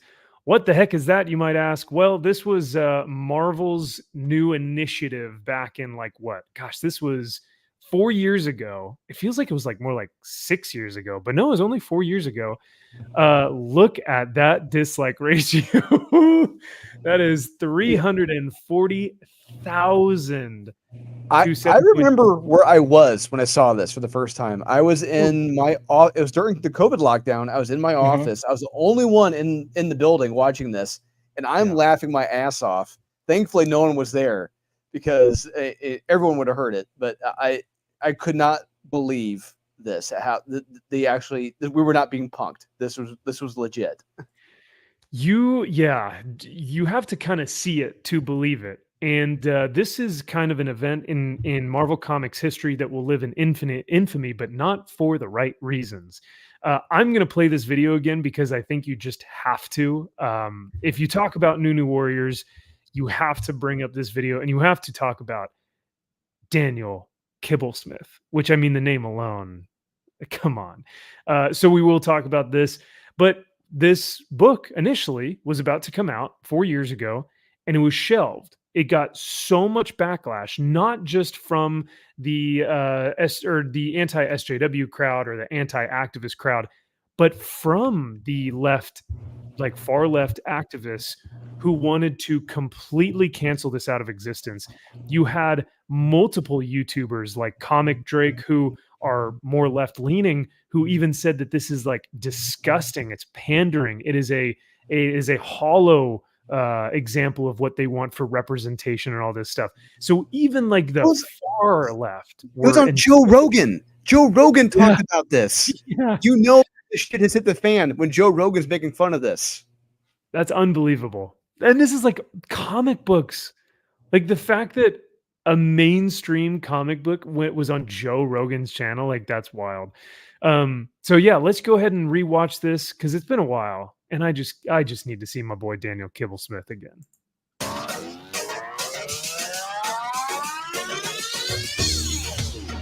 My name is Daniel Kibblesmith, and Oof. Already it's like, oh no, oh this isn't gonna go over well. I am the writer of New Warriors #1. I got interested in the New Warriors later. I remember seeing them on the shelf when I was a kid, picking up comics in the 90s, and just feeling like they were too cool for me. Like, Too cool. Wow. So like I don't know about you guys, but like when I saw Wolverine and Punisher, X-Men, like those books on the shelves, I was like, wow, this is cool as hell. Like I want to be like these guys. But he seems to be intimidated by this. And I think he's also on the record by being intimidated by Night Thrasher because he was a black guy with a blade coming out of his hand. Whoa. Yes. Daniel Kibblesmith. Wow. All right. I think he says it in this video here. I think. Oh, he does? Yeah. like I was intimidated by, Night Thrasher who had a blade coming out of his wrist. Oh shit! Oh god, Night Thrasher had a blade coming out of his wrist. I remember that. Oh my god. It's like, really, dude? Oh, okay. You're writing comics? All right, buddy. Nova was really buff. They were all edgy. Yeah, oh, buff guys. They really. Well, I mean, some buff guys can intimidate you, but if you're a superhero, I feel like it motivate you. I don't know. It was the 90s. Every character was for buff. the 90s. Yes, absolutely. As the cover said, New Warriors, I thought, were really interesting characters because they occupy this really cool space. They're forever young, but they've now been around for 30 years. My editors on the previous books I'd done, like Loki and Black Panther versus Deadpool, asked if I would be interested in doing a New Warriors tie-in that actually poses them as the authority figures in this conflict instead of the rebels. And I really liked the tension of that. So because the New Warriors are the authority, I also think it's interesting that he did not pitch this. I think Marvel came to him with this pitch, right? Yeah, that's what it sounds like. Yeah. That's what I'm gathering as well. So figures in this story, they have to be mentoring New Warriors who are under 21 and oh no. Here Did they he are. say- Did he say doo-doo warriors?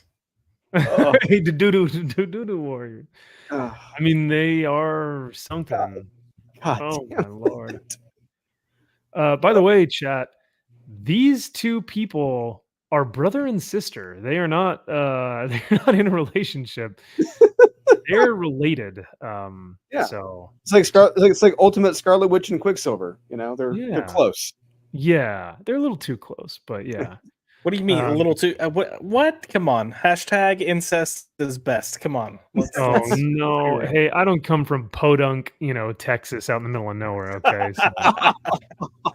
So, but yeah, this is we'll get to their superpowers in just a minute, but yeah, these are just fine specimens of a new, like if you're under 21 years old and you're at the comic shop and you see these guys, what is going through your head?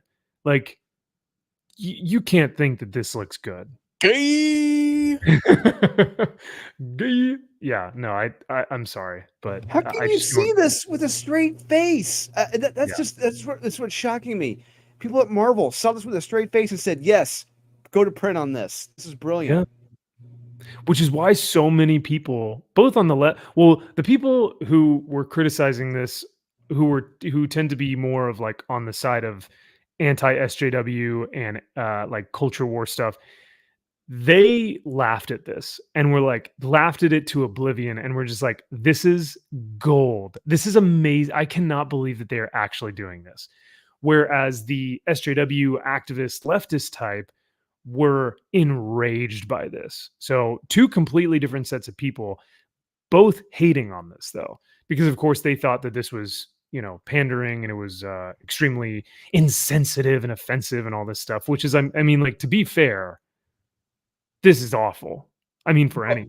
But the unfolding of how this came about makes it even better, because you had like our people talking about how funny it was and laughing at it, and you got the immediate like bigots whatever responses for like maybe 24 hours, and then they started watching it themselves, and then that's when the rage happened. So you had this like, oh, you bigots, you homophobes, you shift, and like, this is so offensive. Like it was so funny to watch. Yep. And then once you call it out and we were like, wait, didn't you guys just call us like hateful bigots for like laughing at this? And they're like, oh no, that never happened. Or it's like, oh well, it's different, you know. The gaslighting then ensues. But yeah, so let's see what else they have in store for us. Subject to the laws that triggered the outlawed event. This new law is making it illegal to be a vigilante under the age of 21. The artist on New Warriors #1 is Luciano Vecchio. He designed all of the new Warriors and gave them costumes that felt as modern as the New Warriors costumes, to sort of feel classic and instantly familiar. So the first character that we're introduced to is Trailblazer. She's a group home and foster kid who is volunteering at a senior center when this mysterious threat shows up and Night Thrasher runs to the rescue. And because she helps him, she ends up in the crosshairs of this new outlawed law. And she inherited from her grandfather a magic backpack of divine origin. We picked the name Trailblazer because she's somebody who charges into action. She knows that she can do some good with this, you know, mysterious gift that she's been given. Oh, Screen God. Time is a internet kid taken to its sort of logical conclusion. As a youth, he was exposed to his grandfather's experimental internet gas, and that Say that one more time. Experimental internet gas. Exposed to his grandfather's experimental internet gas. Come on. Hold, Max. I need you to just hold on for a second. Oh yes, of course. Yeah. Sorry, I had to huff some internet gas real quick from the side of my laptop. Ooh, yeah. Ooh, that internet gas. That's the good stuff right there, eh? Oh yeah, I'm gonna be vibing for the rest of this stream. Yeah. So you can really identify with Screen Time then. Hell yeah. I can, and maybe I'm wrong, but looking at him, I think he's gay. Maybe no. not, maybe not. No, come on. I mean, if you dress like that, you got to be gay. Well, let's see who else is on this fabulous roster. that has patched him permanently into the World Wide Web. The word screen time is only ever used in a sort of restrictive sense. And because we're doing a story about teenage rebels, a lot of the names are about teens fighting against labels that are put on them. So with screen time, we liked the idea that he has infinite screen time. Snowflake and Safe Space are the twins, and their names are very similar to screen time. It's this idea that these are terms that get thrown around on the internet that they don't see as derogatory, to take those words and kind of wear them as badges of honor. We're going to take it back, guys. We're going to take the names back. Ugh. God damn it. Space is kind of a big, burly, sort of stereotypical jock. He can create force fields, but he can... He's a stereotypical jock? Okay. But get it, guys? He's in pink, and he's a little femboy, so, you know. And he said that with a subverting straight face. He said that all with a straight face. Guys, we know Safe Space likes football. Why else would he be a cheerleader if he didn't like football? Oh, I was going to say, why else would he be the tight end? Yeah. Oh, yeah. That's a good one. No, I think he watches rugby, Josh. Actually, he probably played center because he wanted to fill the hands, you know, just right there. Hey, I played center, all right? But for no other reason than it's... an only trigger them if he's protecting somebody else. Snowflake is non-binary and goes by they, them. Snowflake has the power to generate individual crystallized snowflake-shaped shurikens. The connotations of the word snowflake in our culture right now are something fragile. And this is a character who is turning it into something sharp. Snowflake is the person who has the more offensive power, and Safe Space is the person who has the more defensive power. The idea was that they would mirror each other and complement each other. E negative is kind of like Cloak and Dagger. Oh, The much better version of what they're trying to do here. So, now, wow. Oh yeah, Drew, please go ahead. I was just gonna say the character coming up. Jesus, God, that page. But the only character that did manage to survive was B negative, and I thought he was like really the only real outlier of the characters where it's like, okay, looks like you did have a monochrome of creativity here with this one character, and sure enough, he was the only one to pop up later after this disaster. Correct. Yeah, and I think B negative probably has maybe the most chance at potentially being a character or succeeding as a character. But the rest of these are just like, I mean, this is a joke. I mean, there's no way that this seems like a parody comic making fun of activists and SJWs. Yeah, and I would have thought Aaron Sparrow wrote this. Honestly, it's things. As a parody. As a parody. As a parody. Yes. Yes. Yeah. Let's clarify that as a parody. Yeah. Yes. What do you think is better, Joe Glass's Pride series or this? This, I actually think this is better. Define better. Yeah, like, I mean, I guess that is a good question. What does better mean? We might have to. Is this out where you can read it? I'm trying to figure out how Zach. No, it's not. Okay. Yeah, I was trying to figure out how Zach read it. I didn't know if they released it on the Marvel app and we're like, we're just gonna drop this here quietly. No. So the way the story goes is that Zach has a lot of followers and commenters, and one of them, I think he called this guy Salty Peanut, Mr. Peanut, or whatever, Mr. Peanut, yeah, Mr. Peanut, and he apparently is with Marvel. He won't say who the person is, but Mr. Peanut sent this to him like 2-3 weeks ago and said, "Nope, it's real. It does exist." And he sent in the PDF 2 to 3 weeks ago. But Mr. Peanut said to him, like, just don't show the whole book. If you can, just show certain pages with certain dialogue, whatever, and bits and pieces, yeah, bits and pieces, and what blows my mind is how this does exist. It is real. How it never got leaked. It's like the amount of shit that's been leaked. It's like this never got out. How the fuck is that possible? I don't understand that. No, that's a good point. And that they at least have issue 2, maybe 3. Oh, absolutely. I guarantee I'm willing to bet you issue 2 is done. Issue 3 is probably maybe kind of half lettered, maybe not lettered completely, but still the first 2 are done. I guarantee it. Yeah. And so, because this was Marvel's big push, they were all in on this, all new, all Marvel, all different Marvel, whatever. And so they really thought that this was going to hit the youth, right? They thought that this was going to be their next big thing. And so many people hated this that it got shelved until now. So like you said, Drew, this just kind of resurfaced or was brought to people's attention. This video now has 17,000 views on it, which is great for Zach's channel. Normally he gets 2,000 views of a video, I think.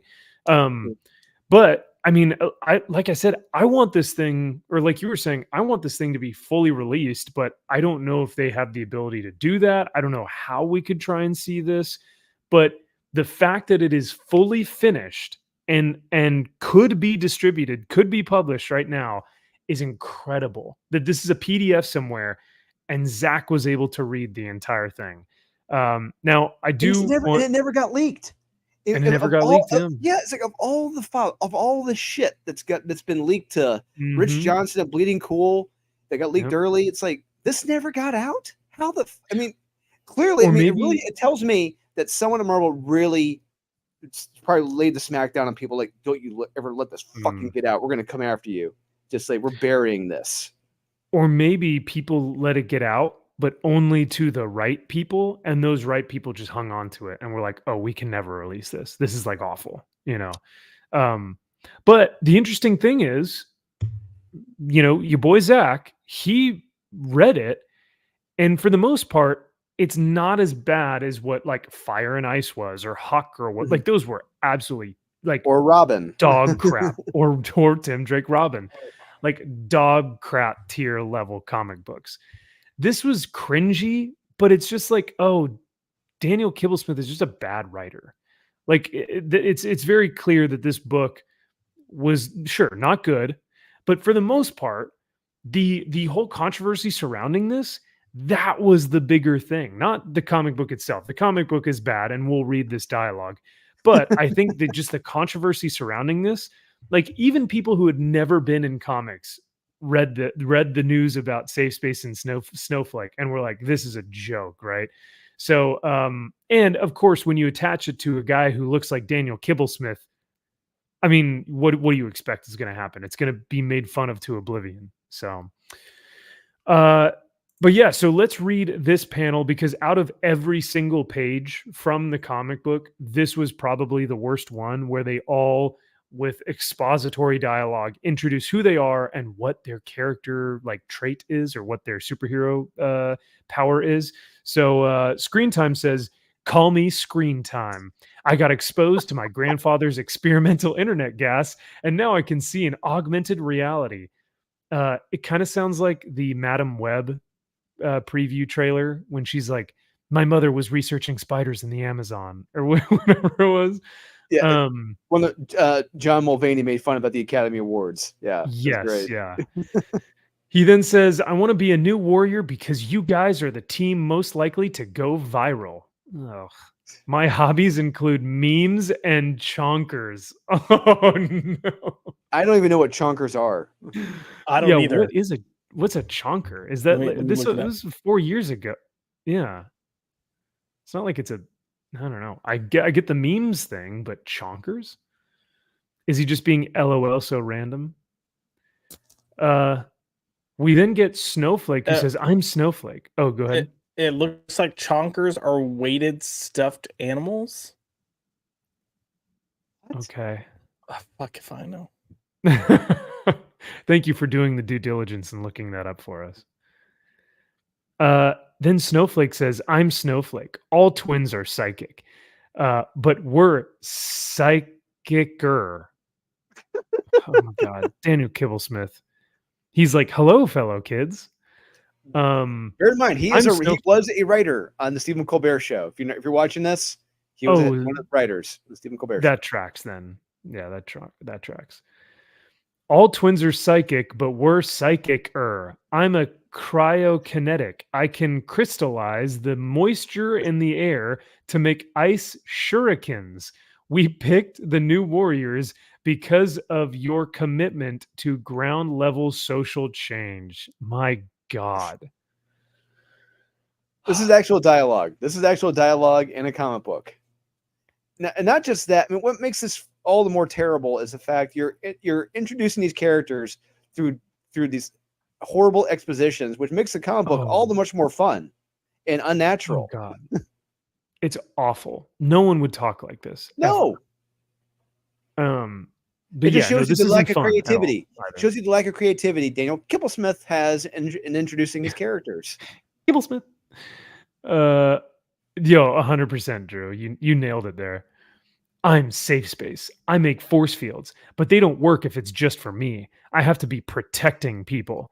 And what my Sib said, we don't like bullies. Until we can save the world without punching, I'm cool to punch. Also, my hobby is video games." Oh man.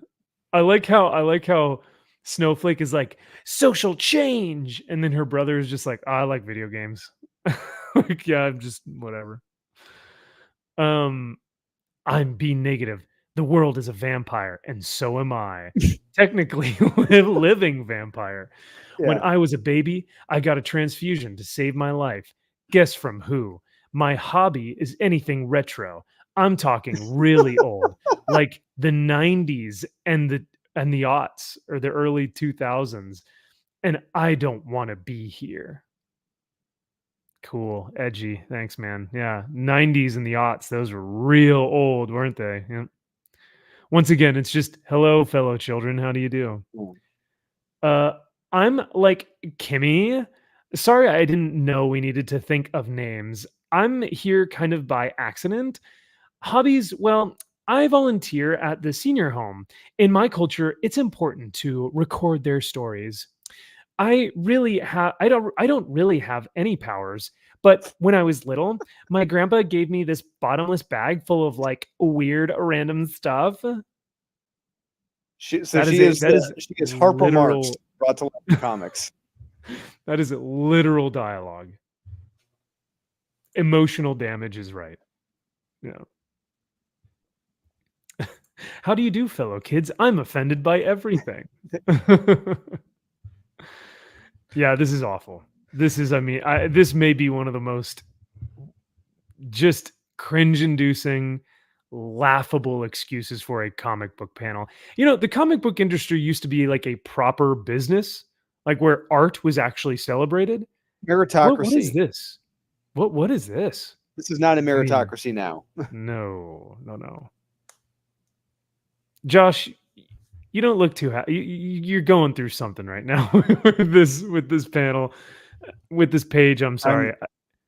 I'm just reminding myself and anyone else that needs to hear this. Remember, kids, go down the road, not across the street. Oh, no. If you really want to, make an impact, yeah. Damn.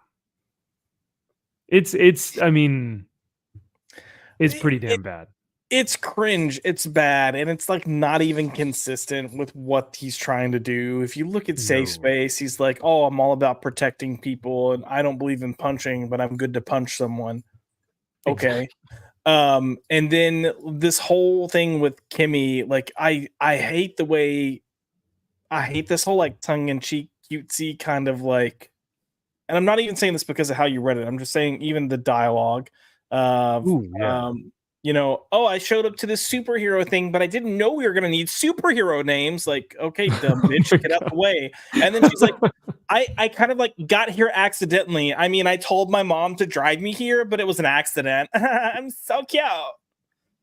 Like, And I you know hate what's this. not just that, Josh. To piggyback off what you're saying, most of them, with the exception slightly of B negative, they all sound the same. They all have the same exact fucking voice. Yes. None of them are really different. Yeah, it's pretty bad when all of this just sounds like Daniel Kibblesmith trying to talk to your fellow, kids at a high school or something. Like you said, this just sounds like they don't actually sound like characters.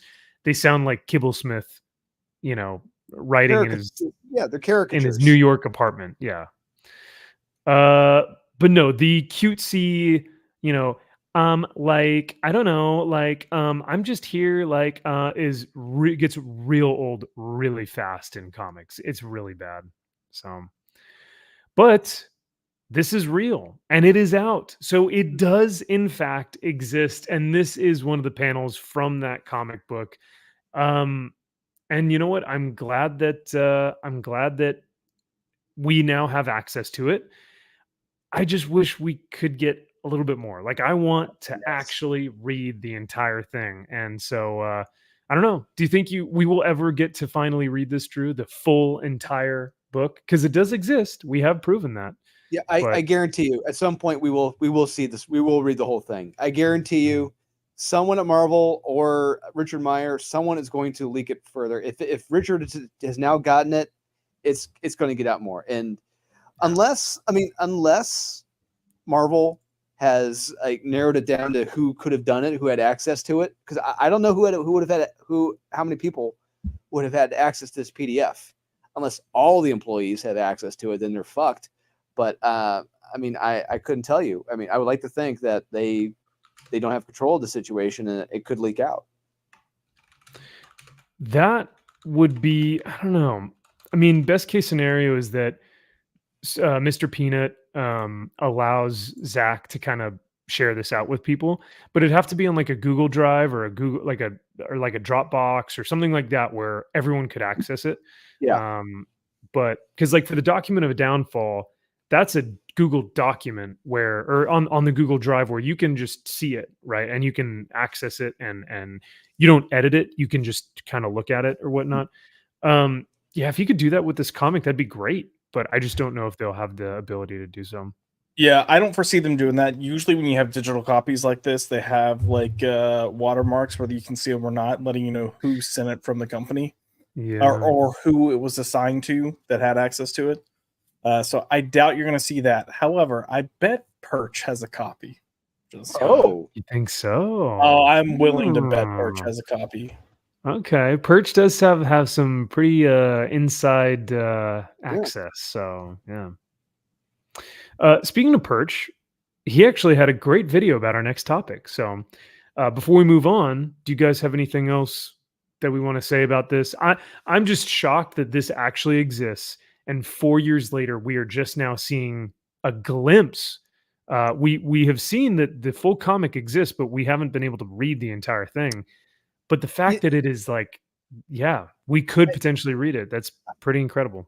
I knew it existed. I knew it existed. I knew it was probably buried deep, along with the Jerry Lewis clown in a concentration camp movie somewhere. Which, if you know the history on that, woof, man, yeah, we're talking about like a limited number of people who've seen that. It's in a vault. I was Oh, wow. guaranteed this is buried in this vault next to that movie. But yeah, I'm just glad to see. Okay, it does exist. It is cringe. But hey, it's not as bad as we thought it was, but it's still bad. Still bad, yeah. But we have read worse, unfortunately. That's the crazy part. We've actually read worse. So, um, dare I say, any Rippaverse comic is better than this? No, I'm kidding. I got to think about that one. I don't know. We'd have to actually read New Warriors, all of it, and actually go through and be like, is it better? So speaking of Perch, we were just talking about him earlier. So Colin Kaepernick has been in the news recently, surprisingly within the comic book industry. But this race baiter and absolute grifter has created his own AI comic business. Let's read some of this because I'm truly baffled. I don't understand this at all. I thought this was a joke when I first saw it on Twitter, but apparently creators are livid about this move, about this business decision. But I just don't. I'm trying to understand what the actual business is and what it means for comic books. So this Forbes article says former NFL quarterback Colin Kaepernick is making waves in the tech world with his latest venture, Lumi, which recently emerged from stealth mode with $4 million in seed funding led by 776. The platform focuses on leveraging AI to streamline the creative process for comic books and manga and could open up new avenues for storytellers who have traditionally faced high barriers to entry in the publishing world. So $4 million. Sorry, real quick. I don't know what the fuck he's Yeah. talking about. Almost any dipshit, with half a brain is in the publishing right now. I don't know what he's talking about. Those barriers are gone now. We've seen that, Max. Anyone can get in and publish a damn comic, regardless of how illiterate they are. And so this barrier he's talking about, this probably existed 10 years ago. Not anymore. Yeah, no. If you have a pulse and if you have the right pronouns and the right political takes, you can write comic books. Like that's as easy as it is right now. Where working for Marvel or being on a Batman book, like, do you remember how difficult, like how much of a dream it would be for someone to be like, I'm writing Batman, I'm writing It was the best Superman. You had longest time. Had to, yeah. It was like being James Bond. It's like it was a limited. It's a special club of people who got to write the Batman books, and now any jackass with a pulse, as we've seen, is writing Batman now, and it's a sad state of affairs. We've lowered our standards and quality that much. Absolutely. And a lot of those people who who have praised Kaepernick before with his antics on the football field and off, are now just absolutely eviscerating him, nuking him from orbit, because they are afraid that he is coming to take their jobs. But let's read on. It says, at its core, Lumi's mission is to make storytelling accessible to everyone. Kaepernick, who serves as the company's founder and CEO, which I find hilarious. Imagine, like, this is what a fever dream feels like. You're in a corporate office, Colin Kaepernick is your CEO, and he's asking you to donate money for an AI comic book platform. See how like ridiculous that sounds?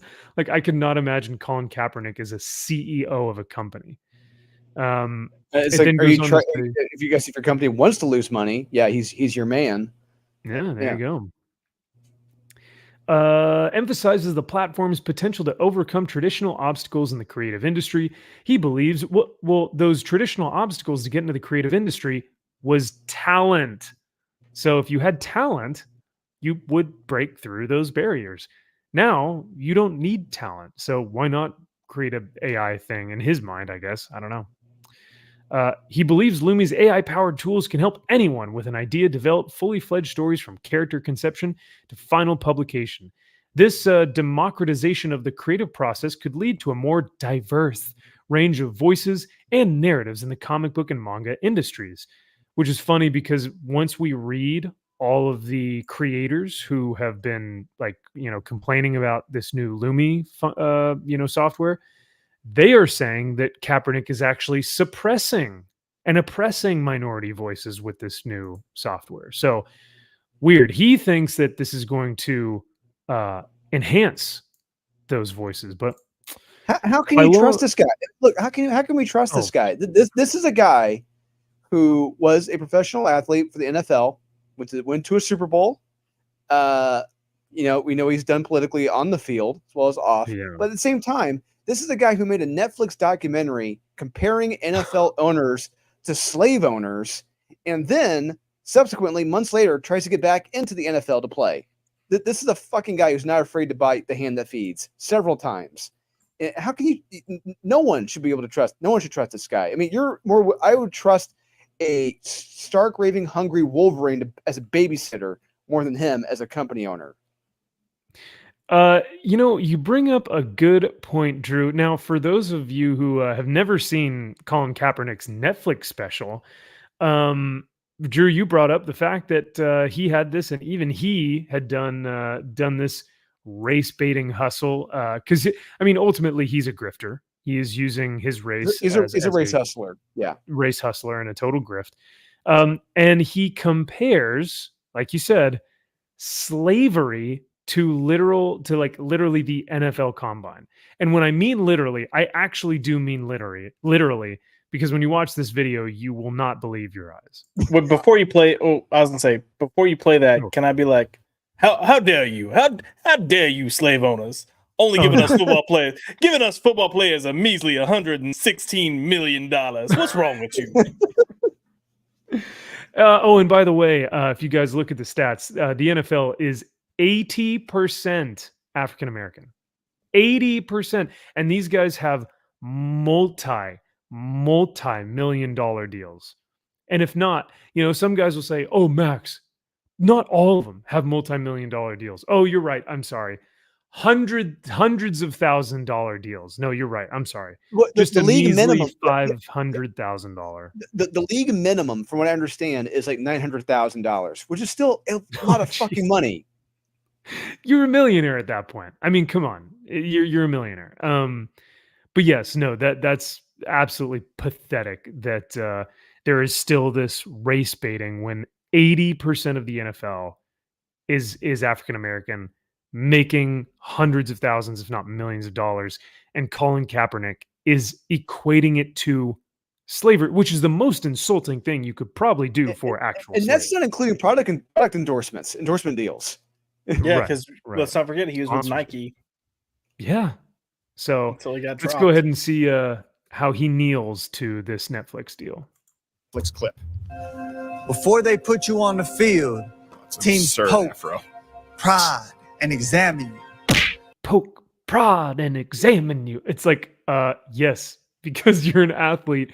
And they do this with white athletes too, you asshole. Like, Well, not just like Max, like we brought up the money. These teams are making an investment in Yeah. you, yep. Yeah. long term and monetary investments. So yeah, they want to make sure they're getting a good return on their investment. 100%. Searching for any defect that might affect your performance. No boundary respected. No dignity left intact. Also, they are willingly doing this. Yes. Because they want the $100,000 deal, the multi-million-dollar deal. They want to sign up for this or for the combine. Like they want to play in the NFL. It's like, hey, congratulations, we want to sign you to a 6-year contract for $114 million. Okay, well, that sounds good. Now, part of this is we're gonna have to check on your health. So you're gonna have to do regular physicals and regular blood work. Whoa. What does that mean? It means you're gonna have to go see the doctor. He's gonna weigh you. He's probably gonna cup your balls, tell you to turn your head and cough, and then we're gonna draw some blood. Like, so needles are gonna go and we're gonna draw some blood to make sure there's not cancer and stuff. Because hey, we're investing in you for 6 years. Oh man, I don't know about that, man. I don't. What do you mean? What are you gonna touch me? Like, that's my no square, man. Wait. Okay, what's that voice? What's that voice you're doing, Josh? Is that a voice? Are you doing a voice? Maybe. Man, I don't know about all that, man. No, keep going. That was good. I don't know. I see. I lost my rhythm now. Oh, I'm sorry. Oh, dang it. I'm sorry. But no, yeah, you're right. It's like, oh, I'll sign up for the $160 million deal. But you want to check my health? You want to make sure that I'm healthy and that you're going to make a good investment? Nah, dog. I ain't doing that. Nah. Come on, man. They ain't gonna touch my fro, right? I can't people touching this. You know what I'm saying? That's the goal, right there. Whatever. Oh, maybe you can cry about your dignity into your $126 million contract, you rube. There you go. Man. By the way, those guys look good. That's the kind of body I'm going for. Look at that shape there. Look at this. So insulting to actual slaves. Bob, I got your bid. 30, James, 30 to you. 100. So, next coming up, best one we got. 500. Yeah, that's what's going on. Just think about Unbelievable. Unfucking believable. So no wonder he's now grifting in the comic space. He's grifted everywhere else in comics, or sorry, grifted everywhere else in every other industry, sports, entertainment, and now he's coming over to comics. So yeah, no, thank you for reminding me, Drew, because I don't think you can effectively talk about Colin Kaepernick without bringing up that video, which is just absolutely absurd. Well, just in the sheer fact, like after that, he went back to try out for the NFL to get back onto a team, and I could not fucking believe that. Like the unmitigated stupidity, the gall of this guy. He's like, shit, man, I need the money. Yeah, probably. He probably blew it all. Who knows? Yeah. Well, yeah. For him to go, y'all are treating me like a slave. Y'all are treating me like a slave. Oh, well, allegedly blew it all. Come on. Thank you, Josh. Allegedly. But yeah, no, he's gonna come out here and cry and make an entire Netflix special about, y'all are treating us like slaves. But then he's gonna go right back to the same place that was treating him like a slave because he's like, oh, I need the money. Actually. Yep. And rightfully so. No team picked him up because probably one, his town is dried up, whatever he had left, and two, how the fuck can you trust him? Oh, no team. Every team would feel like they would be tarnished by his reputation because they'd be like, this guy's going to race bait the hell out of us. And if he does that kneeling shit on our field again for a national anthem, like no one's going to want to support us. So we're done. Like we're not going to hire this guy. But it goes on to say one of Lumi's most promising features is its ability to assist creators at various stages of the storytelling process. The platform offers AI tools that can help flesh out characters conceptually and visually, which is kind of did Josh die, or is he sleeping? I died. Oh no. Why? What killed you? Just the AI tool fleshing out characters and story ideas. Yeah, Max. What do you know about dying? Jeez. What about that killed you? I'm not gonna say anything. No, please. No, we're good. Carry on. Okay. Well, because it's also going to help you draft and edit dialogue, and Fucking even A. build full images for their work. No? Okay. So this comprehensive suite of creative aids could significantly reduce the time and resources needed to produce high quality content. It is creative I mean- aids. It is. It is the complete shutdown of creativity. 100%. 100%. This sounds like cancer. Like, this sounds awful. I don't want to read anything from this. For the creator economy, this means a potential explosion in the volume of variety of content available to consumers, which could be. Here's the thing: not everyone is a creative genius. You have to be talented to actually create something good. So if you just get a bunch of artards out there just creating whatever they want with AI, I mean, what are we introducing to the world here?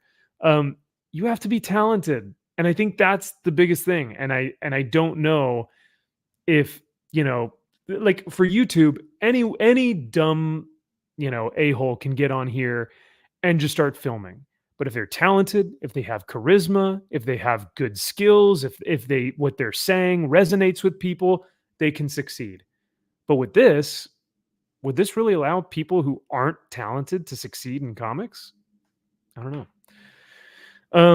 It also suggests that individual creators might be able to produce and publish work at a pace previously reserved for larger, more established publishing houses. So, like, a month might turn into a week or something. I don't know. Creator ownership and monetization uses users to retain all rights to their work. It goes on and on. But the biggest thing about this has been the creator reaction to this, which has been just an absolute uproar. So this article from Bleeding Cool says comic creators react to Colin Kaepernick's AI comics generator Lumi. Oh God, look at that face. So let's read some of these from the old Twit Twat. You've got Scott Morse. Gail Simone says this is so incredibly disappointing. Oh gosh. Where are my breadsticks? Alejandro, more breadsticks. Scott Moore says, just days ago, I watched him walk by and I told friends at my booth, he's a good dude. I've got friends that have worked for him. I can only imagine that someone fed him this info lacking in ethics. Still, friends don't. AI ain't the same as drawing with an ink and brush. Tom Taylor says, no. You and Lumi are depowering storytellers. You are promoting the theft of art. You are telling every working artist on the planet that they have no value in your eyes. Take that $4 million in capital and invest in artists rather than machine that steals from them. Whoa! Oh, Tom Taylor. Yeah. Wow. Holy crap! He let his balls drop there in that tweet. Holy crap! Yeah, jeez. J.H. Williams, disgusting. As someone who experienced being marginalized myself, I would have thought he'd known better. I am now expecting those investors will lose all the money they put in. I like J.H. Well, Williams. yeah, I mean the 4 million that he made. I mean, that's not a lot of money. Like, in the grand scheme of things, it doesn't seem like a lot of money for this. But hi, Colin. I believe this is well intentioned, but I would urge you to read some of the very strong ethical concerns from artists about the use of AI. I've learned a lot by listening. So she's like, shut up, black man, and listen. And consider pivoting to a strategy that partners with artists rather than exploiting their work. This is how you devalue, steal the work of skilled writers and artists who have spent years honing their craft.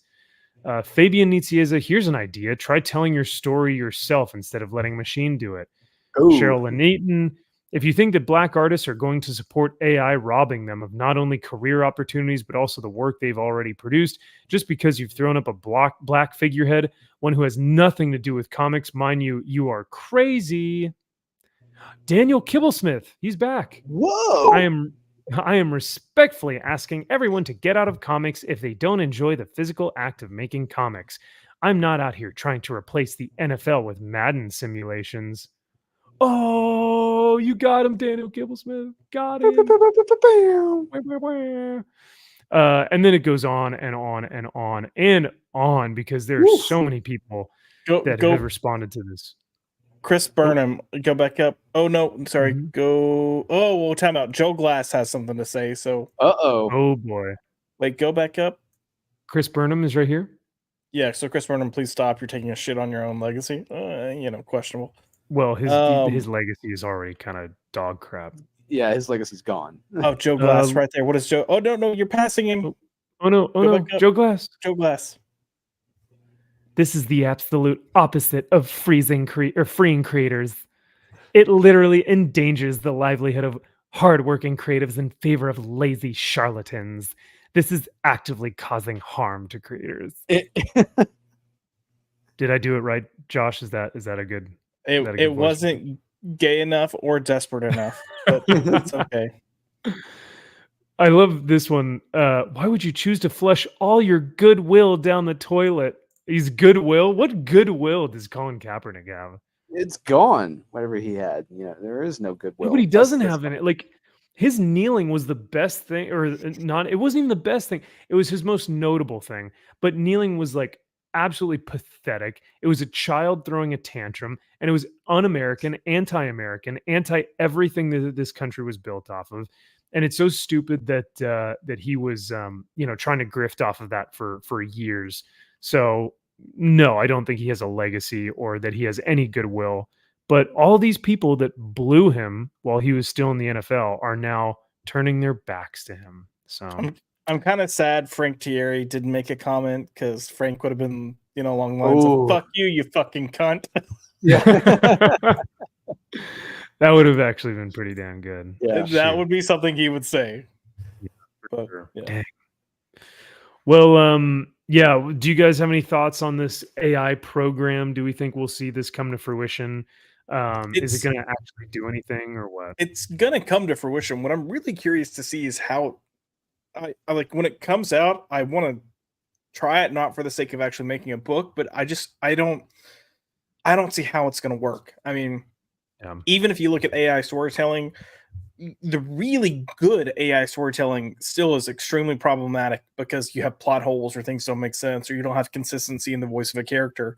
But even if you do AI art, like you can put the same prompt in multiple times, but it's going to look different each time.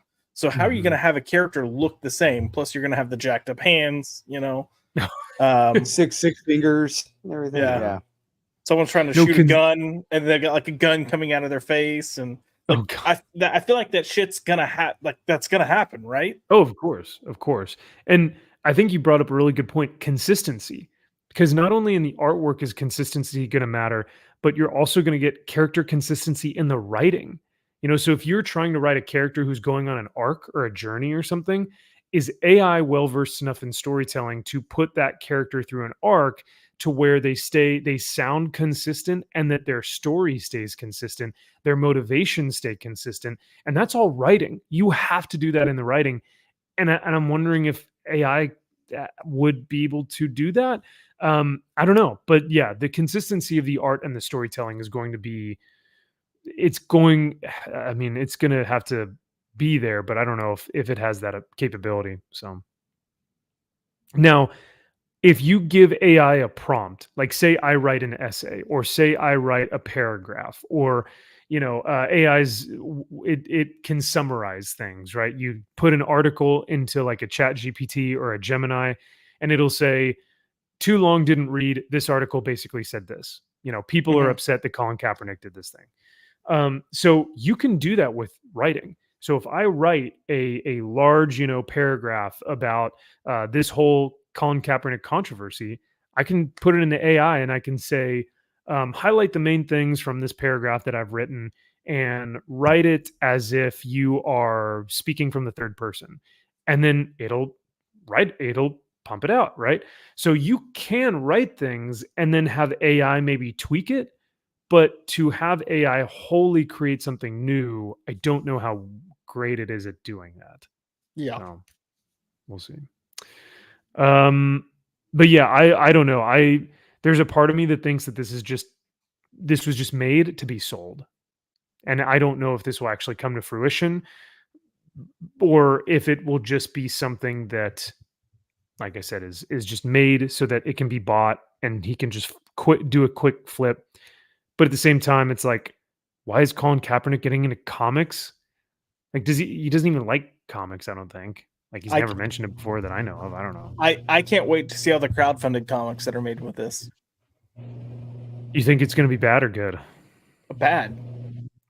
Well, But I I mean, because guarantee- people are going to, yeah. I guarantee you, if this comes out, people are going to use it to create a comic and then crowdfund it. I promise. And they're going to be like, $30 for my single issue. And it's going to be like, ugh. Yeah. $30 plus shipping. So, from the Ripaverse warehouse, and Ripasend will ship it out to you. Represent, baby. Ripasend.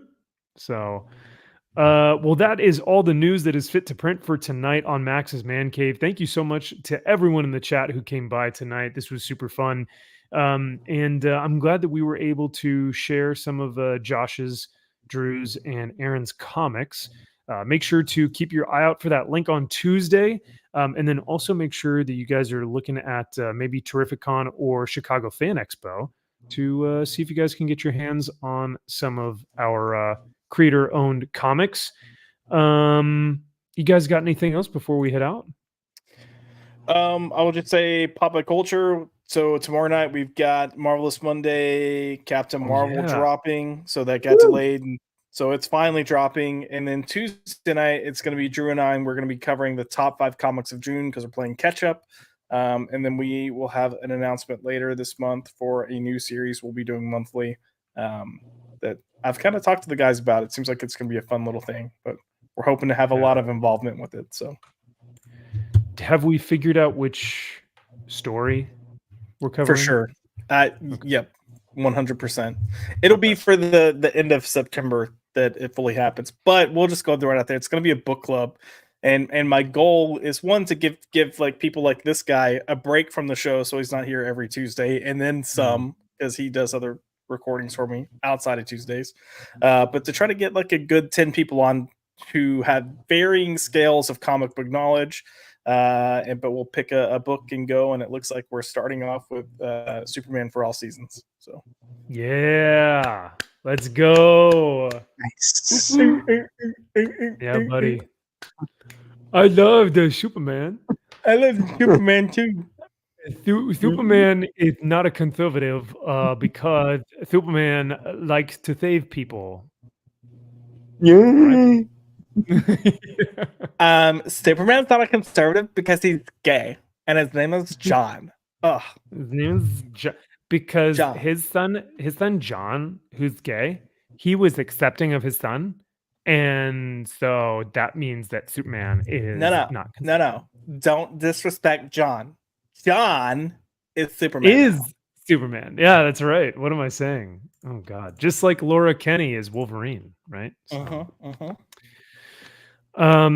So definitely go check out Josh's channel, Pop by Culture.